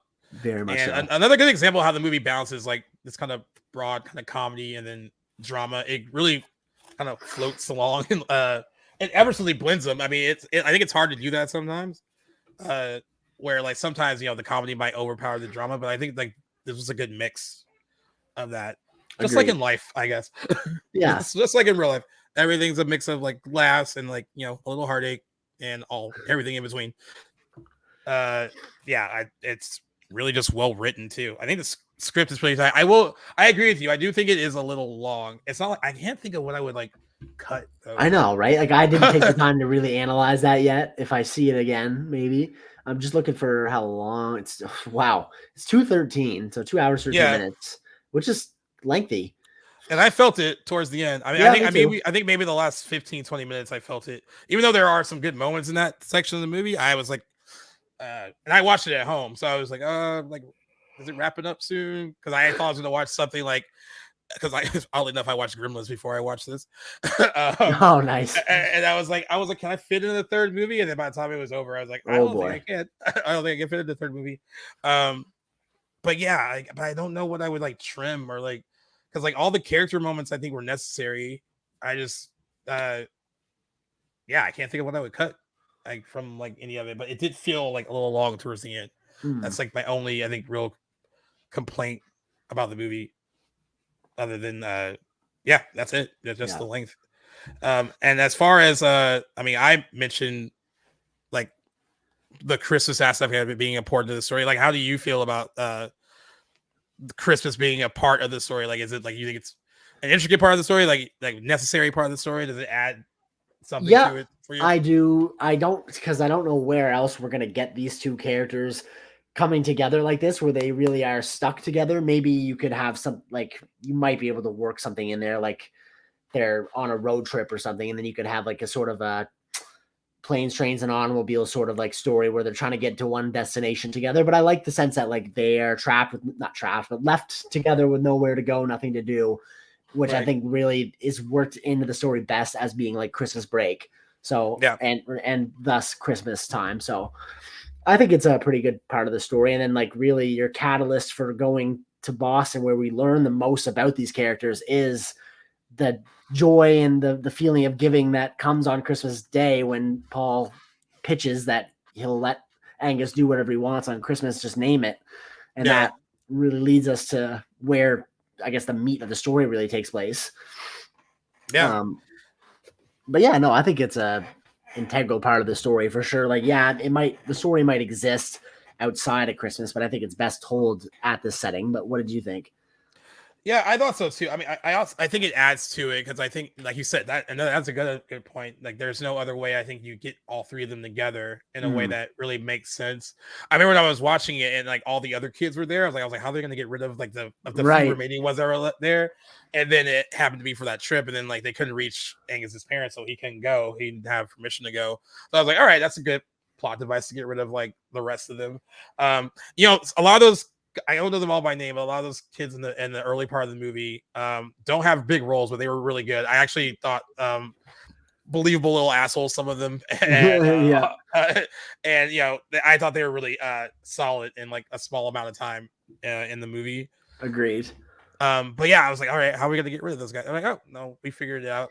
And of course, like you said, like the holiday season brings about a lot of different emotions for different people, and if you have these characters who are dealing with different things in their own way, that would probably bring it out more.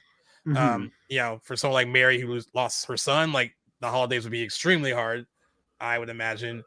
And then if you're a kid who really just wants like to kind of what the love of your parents or you know, any kind of authority figure, like someone you can look up to, and they're not around, that would bring it out too. And you know, I've actually in my life known a lot of people who act like Paul, where they were like, I don't need anyone, I'm good on my own. And really that's not the case. They really want more than that, but they kind of pretend like they reject it. Right. So I think the Christmas setting adds a lot to that, and didn't feel like a forced kind of plot point at all. It really just worked, I thought. Agreed. It made perfect sense. It would I think it would fit more into people's like annual Christmas watch if it was more like lighthearted and like happy of a movie. It's really not. It's not like downright depressing. It has its moments where it is, but at the end of the day, like it's a Christmas movie for sure, but not necessarily. It is heartwarming. I hesitate to like really think where I think it skews into like either like the positive or negative, like emotionally. Do you know what I'm trying to say? I was trying to figure out a happy or sad story. I was trying to figure that out too, because I said it's probably going to be a holiday classic. I think it will. Right. But for what reason? Yeah, because like there's like I like The Family Stone. It's a Christmas movie with like Rachel McAdams and Sarah Jessica Parker and Luke Wilson and Dermot Mulroney, and it's funny in parts. But Diane Keaton's character, you find out, is like dying of cancer, so that's like a big part of the story, and it's sad. But it also was a very lighthearted movie in moments too. And I remember when I first saw it in theaters with my friends, I was like, we watch this every year? Because yeah, it's like, it's so funny that, you know, this guy is bringing his new girlfriend to meet the family and they don't like her and blah, blah, blah. There's like all this like hilarity ensues because of that. But then there's also like, mom's dying of cancer. So does that make for annual review? And I actually watch it every year now. I mean, I think it works for the most part. I think some people want to feel all those emotions, even if they're not always all great. I mean, I think like I mean, I guess it can be like therapeutic to kind of exercise those a little bit. That's a good point, actually. I wasn't looking at it that way, but that's totally true. This is why every once in a while I do feel compelled to go back and watch Manchester by the Sea, because I know how it makes me feel. That's a sad movie too, man. But it's therapeutic. Yeah. So like I think it will, but yeah, I don't know. I think in the end though, like you're in a good place with all three of them. Like I don't know if we could talk the spoiler stuff at the end. Like I guess we could, like if you we're this far in. I mean, we may as well. Spoilers, be wary if you want to catch the holdovers and haven't seen it yet. This might be the time to tune out if you did want to mention anything gay. I really like where we end with the characters too. Yeah, and you see how Jackson stretched that out, so you have like a little time to like skip ahead in case you wanted to. But so we mentioned that they kind of disguise the trip to Boston as a field trip, and he ends up going to go see his dad, and he gives him the snow globe. And then later in the movie, Angus' mom and his stepdad Stanley, who is actually Tate Donovan. I didn't realize that I was Tate Donovan. I only really why do I know that name? The OC. Okay. He was in the first season of the OC. He was Misha Barton's dad. He's the one that's like stealing money from his clients. I remember him. Yeah. So like I was like, oh, and I couldn't recognize him. It wasn't until his name popped up in the credits. So I was like, oh, that was him. But yeah, they come to the school, and basically you find out that the dad might have used the snow globe as I guess a weapon and harm someone with it. And they basically had to, like, long story short is, did you as a teacher professor organize this trip and send them there, or like whose idea was it? They're ready to blame Angus for it, and if Angus is blamed for it, they were gonna like ship him off to military school. They're gonna kick him out of the school that he was at. Not something that he wanted, especially now that he's probably in a really good place being there, Right. after this kind of character growth journey that he's gone through. He really does want to stay. Yeah. And Paul ends up taking the blame, saying that it was his idea to go on the trip and that Angus had nothing to do with it, that he encouraged him to go see his father. And I do glad that he got that kind of jab in that was like, you know, he was alone at Christmas and you guys were unreachable. So what are we supposed to do? So he ends up losing his job, which I know sounds so sad and depressing, but I think at this point that the character has grown so much, he's like, I don't need this to be happy. There's other ways for me to be happy. And like, I discover himself a bit more. Like, if anything, I looked at it, him leaving the campus at the end is, you look at it more his departure as an opportunity to embrace new things instead of being stuck at the school where he's been since he was booted out of Harvard, as we learned earlier in the movie. Like, it's really like where he might not be happy with the outcome, and even like think in their departure, like when he's like saying goodbye to Angus, you think he's going to break down and cry. But I look at it like when he's going down the road in his car, which is pretty much the last shot of the film, it's like the world's his oyster is sort of how I looked at it. And he's no longer burdened by thinking this is as good as it's going to get for him. Yeah, I agree with that too. And that's why I think by the end of it, I think they're all happy. I mean, I think that like, you know, Angus has to stay at a school now that he clearly enjoys, even though, and I think he's at a point where he's learned so much now that he might be able to learn in a very different way compared to the guy he was at the start of the movie. Like you said, Paul can discover new things and not be held down by, you know, being a professor there. He can actually enjoy his life and live for himself. Right. And you know, and with Mary, I think like with anything, I think eventually you get over grief and like it gets maybe not easier but manageable. And I think that's kind of where you're at with her. Right. It'll always be a part of her, but she won't be like overcome by it. Yeah, because she has that moment where she when she's going through his things, I guess, and like, you know, all the looks like old like baby clothes and stuff, like, and like the way she's like going through it at that point in the movie, it considering the breakdown that she has earlier at the party, this is like more subtle where it seems like it's almost like she was remembering something more fondly rather than getting super emotional about it and breaking down about it. So like I think that kind of shows with her, like, again, it's, you know, you don't maybe get over it, but you learn to live with it. Yeah. And so I think they're all in a good place by the end. At least that's how I viewed it by the time. No, I completely agree too. It didn't strike me that immediately with Paul's character, but I like sitting on it for a little bit. I feel that way now. And like, you know, I love movies where like, you know, you have a small amount of characters and they just all learn from each other and they very small amount of time. Exactly. All these kind of like mismatched, you know, pairs basically that like they would not, any other circumstance, they would not be with each other, interact with each other much. I mean, I guess Mary and Paul would, right? Because they, you know, they're both working there, but like not in the same way if it wasn't just the three of them there. Like it has to, you know, it has to be that kind of scenario for it to happen.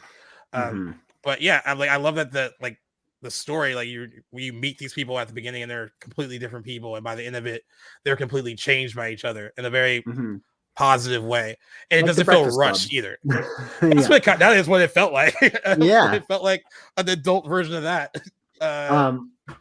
Just wanted to sneak this in here. I see too that Tate Donovan, who plays Stanley, is actually in Manchester by the Sea too. I just had to get that in there. I was going through his film. Oh, really? Small World Connection. Small role. He plays a hockey coach, but just since we mentioned it a couple times, you're right. Funny. Yeah, little Tate Donovan. Yeah, that's a sad movie too, dude. I wasn't ready for that movie when I saw it. Oh, I know. I rewatch scenes from that movie all the time. Not all the time, but like often, I guess I'll say. Like just I get the hankering to watch it every so often. But yeah. Talk about going in the movie blind. I went in completely blind to that movie. Nice.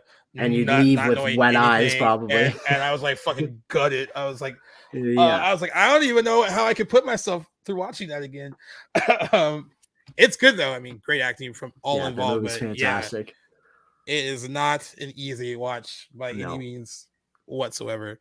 This was a much more wholesome watch about life in Massachusetts. yeah, there you go. Certainly, funny how they both in the take place greater there. in the Yeah. greater New England area. I love the way movies make that area look. Whether it's Oh, like a right? period piece like this, or like anytime I watch any movie that's set there, I was like, God, I want to be there. Like that's it looks like so just beautiful to That- be. I It don't know. looks like geographically, it's actually very similar to like East Coast Canada. You wouldn't know. I've been to New England a few times, and you don't really notice much difference on the drive. Like geographically, it's very similar landscape, architecture. So it's very much that's what it's like out here in New Brunswick. More so in the United States part of it, because New Brunswick's a little more rural. But yeah, very similar vibe out here. So I agree. New England's a beautiful place. Well, then maybe I need to go there. Jesus. Definitely. I mean, if have you ever been to Boston, where this movie kind of takes place? No. Similar? Beautiful Yeah, city. so, like- Been up there a few times too. I can't recommend it enough. Nice. It's like my favorite place just, to visit. Every time I watch any movie or TV show that's set in New England, or it's like, they make it look so inviting. It really is. Yeah. Like super inviting. I wanted to ask you, setting it in 1970, do you think if they would have said it like modern day, like do you think this would have worked Ooh.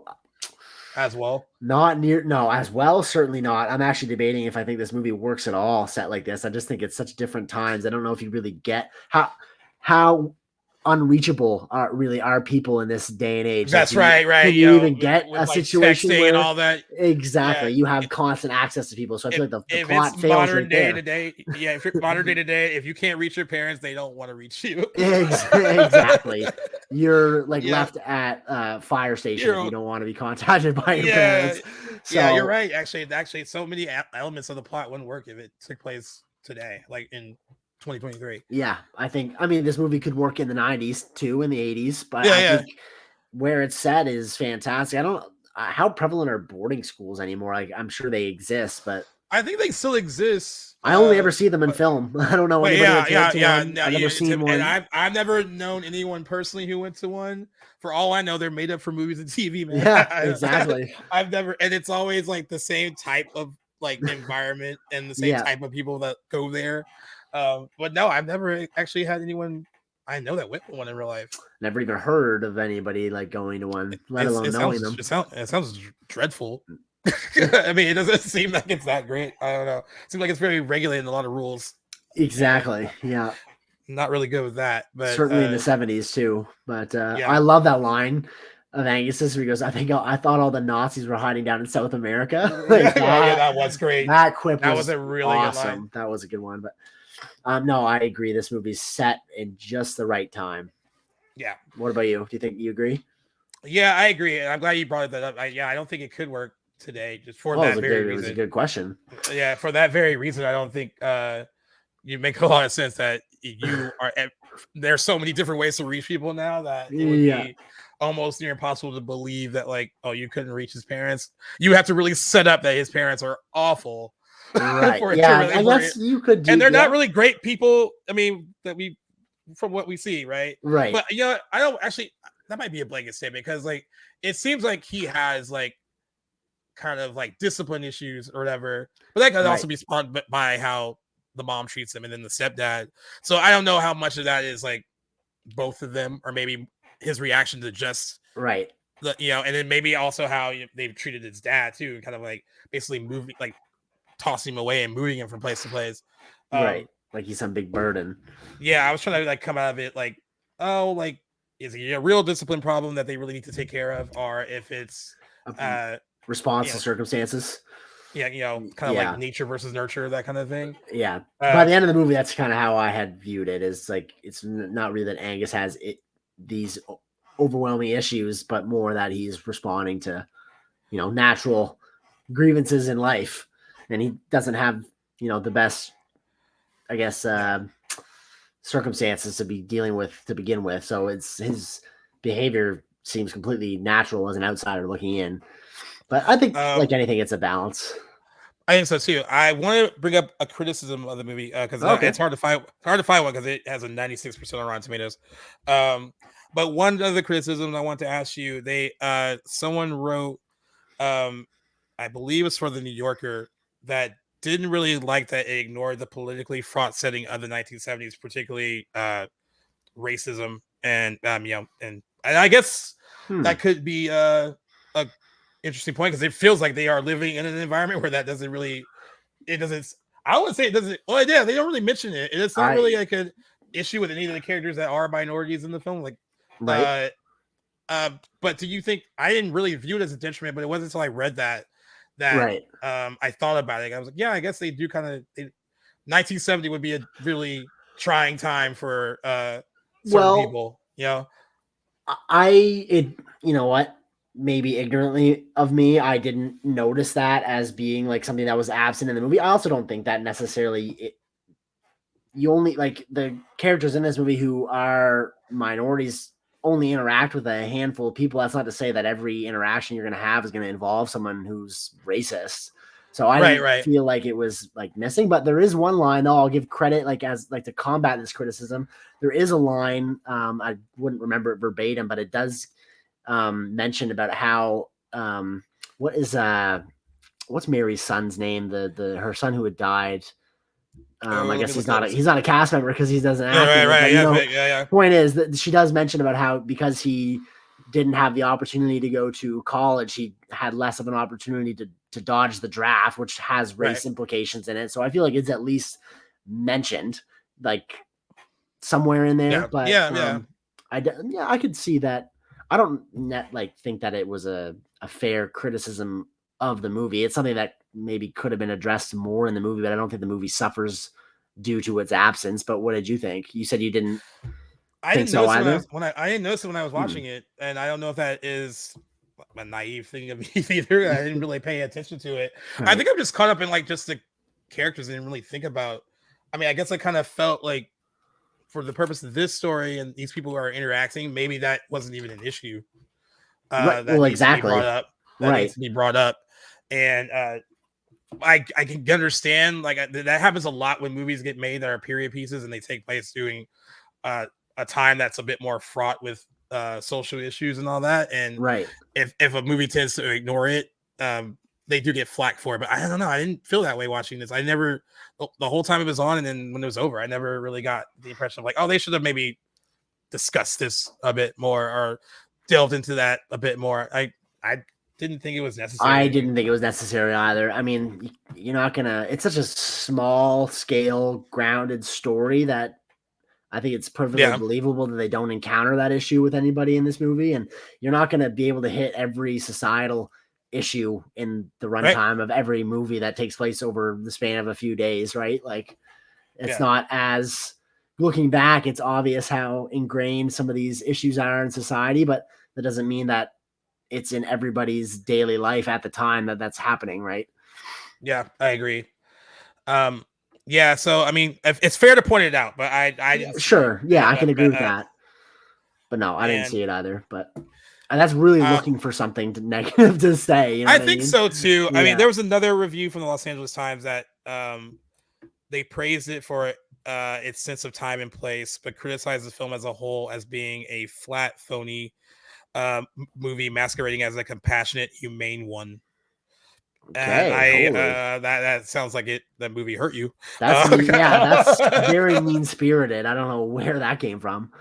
But they did mention that they really liked Mary Lamb, despite and they said a very affecting performance from Randolph, but they didn't like that it was the most underdeveloped role. I did mention that she has the least to do with the three, but I still think her presence is enough to. I mean, it's hard. I mean, in any ensemble, even when there's like specifically three leads, I think sometimes someone gets shortchanged. I don't think it's on purpose. I just think it's, I think Paul and Angus drive the story mostly. It's really their story, I would say, like mostly. I think, and then her involvement kind of, it seems like they just kind of ping pong and learn. They're learning by her being in there too. Yeah, but it's just like, it's really their development. The two guys, having being forced to be together because she's gonna be there, and and then he has to be there, of course, because of Angus. But like he wouldn't have to be there if Angus wasn't left behind. So True. Yeah, she has the least amount to do of the three, but I still think she delivers, probably even more so than some of them in Like some of them in some scenes, definitely. Yeah, I very much viewed her performance as supporting rather than lead. Do you disagree? Right. I didn't look at it. I didn't go in that's how thinking she was going to be a lead, but yeah, I didn't either. I the whole time I was like, yeah, she's definitely the supporting of right. Okay, I didn't know if I was alone in that. She's very for her supporting role. She has lots of screen time, fills it up great. Has a very, very effective performance for a supporting role, but no, I think she had a lot to do. I honestly think she's going to be one to watch for award season in that category. I felt the same way coming out of that. She was nominated for the Gotham Independent Film Award. She didn't win, but then she won the Best Supporting Actress that we said New York Film Critics Circle Awards. Nice. She's also nominated at the Santa Barbara International Film Festival and also Celebration of Cinema and Television. She's nominated for Best Supporting Actress. And then so there's so many more. I think she will. I don't know if she's going to win. There's a lot of competition, but I think she will definitely hear her name called nomination day, though. Mm-hmm. And it'll be pretty deserving. Now, I want to ask you, other than her, do you think this has any other possible shot at awards? Ooh, I think a shot at winning. Or nominated, or not. Well, nominate. If we go for 10 Best Picture noms, I think The Holdovers could deserve a nomination for Best Picture. I think Paul has a strong chance of being nominated for lead actor. However, and I want to say the same for Dominic Sessa, who plays Angus. However, these are both particularly stacked years for both acting or actor categories. So I don't confidently supporting say and lead. Yeah, I want to say that for Dominic. He's fantastic, especially for a debut, and I would love to see some stuff thrown his way, like some love, but it's his first role. I think it's already a dense supporting acting year. I think Paul has a better shot. I'm not even necessarily don't think he's a shoe-in for sure, but I would love to see. I think he gives an Oscar-nominated worthy performance. Yeah. And maybe this is an original screenplay, is it? Not an adapted? Yeah, original. I think I can sneak it in there. Yeah, I think it can sneak in there. I haven't taken stock over, I haven't weighed original versus adapted screenplays at this point yet. So, but I don't know what how strong the categories look right now, but I think it certainly wouldn't look out of place if it did get nominated. Yeah, I agree. I think it has a shot with the original screenplay. If they do 10 movies for picture, I think it ends up there too.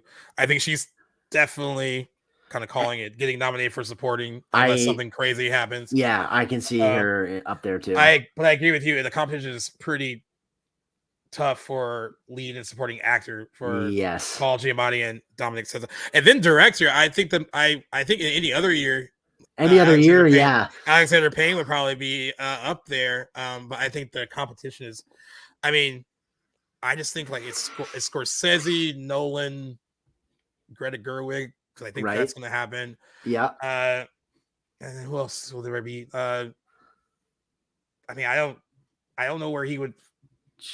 I think part of me thinks they might trip us up and do something with Ridley Scott, but I don't know for Napoleon. Oh God, not after the reviews from the theatrical cut. I think maybe I'm really worried about that movie's awards season, because I think that most people will just take the time to see the theatrical cut and won't. Maybe I could be wrong, but I think that his director's cut will be a more complete film.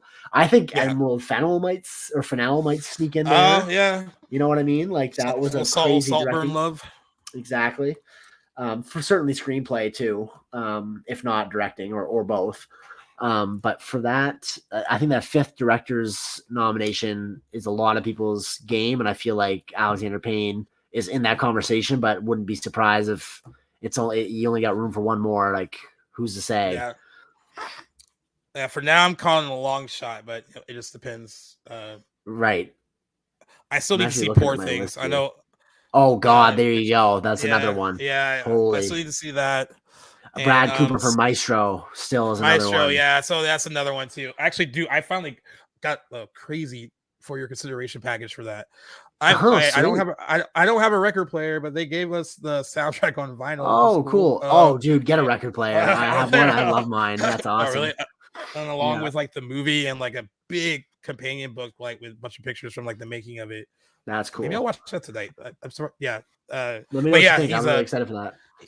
he's a front runner as far as like a nomination too. So yeah, I think Alexander Payne any other year, I think he would have gotten in. It's just a strong year. Yeah, but it is a return to form for him because I mean, Downsizing was his last movie, I think, and I didn't love that. That's a big gap. That's like 6 years, I think, something like that. Yeah, yeah, didn't love that, but this was really, really good. I thoroughly enjoyed it, and me too. Like I said, felt like a warm blanket. It was like when I thought it was over, I was like, I felt good about that, even though there was like a wave of like, sad, happy, kind of all those moments in it. And I also love it. And there's like a coming of age story in there too with Angus. Like there's all that different elements in it that were really true. That it is a coming of age story. I hadn't looked at it like that yet, but it definitely has the formula as it stands right now on my Letterboxd list of best of 2023. It's in the top 10. Oh, okay. There's still a lot I got to see. I don't know if it'll end up there, but I still very much it'll be in my best of list for sure. Just might not be a top 10 maker, but. Speaking on the three of them, I think they all have really good chemistry, and I really bought the relationship between all three of them. And do you see an ensemble nomination? Like a SAG one. I can see that. That'd be a good way to acknowledge them too. Agreed. I know I felt like the relationships were real. That's what I loved about it. Didn't feel like actors playing roles. So true. When you can transcend that, I think that's a good thing. That's good praise. Well, I already saw your Letterboxd score, so I know you gave it out of. I think I really only take that point away for the length. There's not much else I could really say, and as good as it was, like I was just comparing it to other movies I'd seen lately that were just more bigger in scope, and so I felt like I was judging my rating on this based on what I have seen recently, which isn't always the best thing to do. But I've seen just more bold, extravagant dramas around the time I'd seen this that I was like, I just was sort of stacking my rating against those watches. But that to me, like what I rated it, I think I gave it a 4 out of 5 is very high praise for myself. And you gave it a 4.5, did you? I gave it a 4.5. So Jackson inspired me to use my Letterboxd more. So I'm trying my best. Oh, good. I'm glad. And I've seen every time you've rated something, it comes up on my feed, so which is awesome. I rated Gremlins today, and I did a few other ones. I'm doing Gremlins recently. Next. Yeah. I just finished it today, so I have another time. So yeah. It's a lot of fun though. Yeah, it is. And we he linked his on our Instagram, and I linked mine. I thought that was a good idea too. Because perfect, nice. A lot of people are using it, so yeah. Well, I've been interacted with by people that I don't know on there, and I'm wondering if it's people that I've seen in the bio. Yeah, I got a lot of people who are doing that now, and then some people were starting following me from it because I don't get alerts from Letterboxd. So I was looking at my email. They go to my emails. Yeah, me too. So started following you. So that was a good idea to do that. I don't know why. I encourage anybody listening to go follow us on there and interact, and I would easily follow back. It's a great, as I'm finding, it's a cool little app to share your review. Now, my problem is when I go to review something where I'm not an actual critic and someone who reviews for a living like yourself, I'm like, do I come across, like to my friends that have me on this app, am I coming across as looking too far into these things? Do I seem pretentious? Because I don't, and then I'll write out these lengthy reviews and I find I'm deleting most of what I have to say about it. I gotta just like get that out of my head and just write what I want to say about it. Yeah, write whatever you want, man. Yeah. You are a movie buff. You love movies. That's because you're not writing about them for a living doesn't matter. But it's a lot of fun to have, and I really enjoy seeing like what my friends are watching too and how they're rating their movies. I spend a lot of time on this app now, and I wish I'd used it earlier. It's really fun. Yeah, I wish I did too. I mean, I had a Letterboxd. And like I would occasionally just use it to do like the whole like top 10 things I would like kind of come up with, but never would like score anything I like watched in real time. So I'm trying to do that more. So and like I will find I'll be using this now going forward as sort of like a diary to see when I had last watched something. Now going forward, I'll be able to always reference back. Oh, how long has it been since I've seen this movie? And now it's if I keep up with it, I'll be able to see it. And whether or not your score will change, like that's a lot of fun.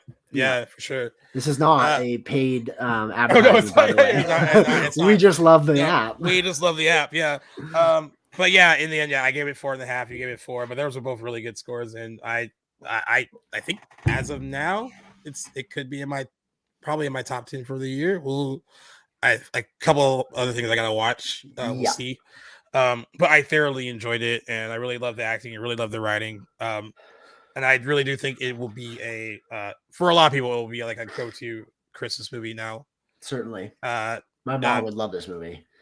Yeah, I sent it to. I told my mom that she should see it because she actually likes Alexander Payne, and Oh, cool. but she was like, "It's not playing close enough to us yet." I was like, "All right, well, I'll just give you a screener if you want to watch it and not have to drive out far away." Right. But I think it's like right in her wheelhouse. She loves movies like this, so I think she would really like it It's too. in my mom's wheelhouse too. She right now is in her glory because she is a Hallmark lover and particularly Hallmark Christmas movies. So I'm sure she's watching one every night this week. So like you're on Instagram, your mom is she house? Was it House on Dexter, exactly. Dexter, on Dexter. Yeah. So like I've seen like the stories. I was like, dude, I need to get my Christmas game up because there's like decorations and like I'm She's just like a Christmas fanatic. That's her thing. It's November to January is the Christmas season at my parents' place. pull the stuff out today. Yeah. Like, I'll hang it up tomorrow. I like talk myself out of doing it. But yeah, she definitely has the Christmas spirit for sure. Very much so. And she's incredible with her like spatial awareness and how she dresses a room. And and crafting. Yeah, exactly. Well, she does that partly on the side too, like as a business. So she's got the eye, but she's incredible and loves Christmas and can't say good enough things about my mom likes Hallmark stuff too. That's where I'm like I roll my eyes when she says it. She knows. loses me. Yeah, I'm just like completely. And I feel she knows we're all the same. She just loves them. Well, my buddy Ryan, he does all that stuff now. He was on General Hospital for like 4 years, and then he ended up on doing a lot of Hallmark movies. And every time she sees them in one, she's like, oh, that's I know. right. I know you said that. I know. Yeah, all the power to him. That would be awesome. Yeah, they are really good bread and butter for him. So yeah, I just think it's funny they start shooting them so early in the year. Like he's like, dude, I'm shooting like this very Christmassy movie in like July. Oh boy, that would be hard to get in the spirit. Yeah, I don't see how they do it. Sorry about that segue, guys. Sometimes we forget we're just like talking to each other. That's right. But yeah, we both highly recommend The Holdovers. If you can see it, I think it just got it digital release this week. But if you want to check it in theaters, I think it's a good film to see theatrically as well. Probably. I mean, you know more than I did. I watched it at home, so I saw it in a pretty sparsely populated theater, but it was great to see it on the big screen. Not necessarily one you needed to see with a huge audience, but I liked seeing it shot on film at the cinema. It was fantastic. But I'd say if this is your thing, then watch it anywhere you can. I think it had a theatrical release of October 27th, so I was lucky I was able to sneak that in there. That it's even playing with you. I think it was that early, but it was pretty. I think it was. Yeah, it was like the end of it, and I'm surprised they didn't release this closer to Christmas. Yeah, me too. Like I feel like they expanded it Thanksgiving weekend, so I guess that's a good time to do it. But I suppose, yeah. We'll learn that with another one that we're gonna talk about later. Like Gremlins was released during the fucking summer. Like why? I was like, that's so silly. Yeah. It's so ridiculous. But I highly recommend it. Really enjoyed it, and what a nice way to kick off Merry Bingemas with a brand new movie. Yeah, and one that's probably destined to be a holiday classic. So good job on that one, Jackson. Well, thank you very much. Glad that we were able to talk about this today. Glad you liked it. That we liked it as much as the other, and couldn't recommend it enough. Good movie for fans of Alexander Payne. Great to see Paul Giamatti. Awesome performances from everyone all around. It was a good time spent at the theater on Sunday for myself. But nice. So we got our ratings out of there. Any closing remarks, or what do you have to say? I think we're good. I just really liked it. I mean, I came out of it. I was thinking about it like a lot after it was over, like trying to like piece everything together, and just felt very like I guess good about where all those relationships ended up. Like that's why. Agreed. I got really invested in their lives, if that makes any sense. Yeah. If anything, this is going to put me on to some other Alexander Payne movies. So if anything, I'll take recommendations for what you think I should see first. Oh man, Election is so good. Yeah. Maybe drop block some, I think, if you can. I would definitely check them out. I'll drop up a few of them for you. Yeah, for sure. Sweet. Well, I think that is everything for our first episode of Merry Bingemas. So thanks a lot, guys, for joining us. And I guess this also coincides as episode 135 of Back to the Blockbuster, which, geez, I can't believe how far along we've come since just the episode 100. Every time I say a number, I'm like, I can't believe it. But a lot of fun kicking off the holiday season. Glad you guys were able to join us today. And if you're still listening, thank you very much for tuning in for another week, guys. As usual, you guys know the drill, but if you guys are new to the channel, you guys can find us anywhere on social media and wherever you guys get your podcasts at the handle at Back to the Blockbuster. And if you guys have friends that like this sort of content and enjoy movies and you want to put them on to two guys who are passionate about it, by all means, recommend our channel. We are welcome to have anybody listen to us that we can. It's a lot of fun for us. And this is you guys are the people that we do it for. So thanks a lot for joining us for another week, guys. And Merry Christmas, Happy Holidays to all those that are celebrating. And thank you for joining us over the next few weeks where we will tackle some other Christmas and holiday related movies. Really excited to get into that with you guys. And I'll see you here soon when we chat Gremlins. All right. Sounds good. Take care, guys.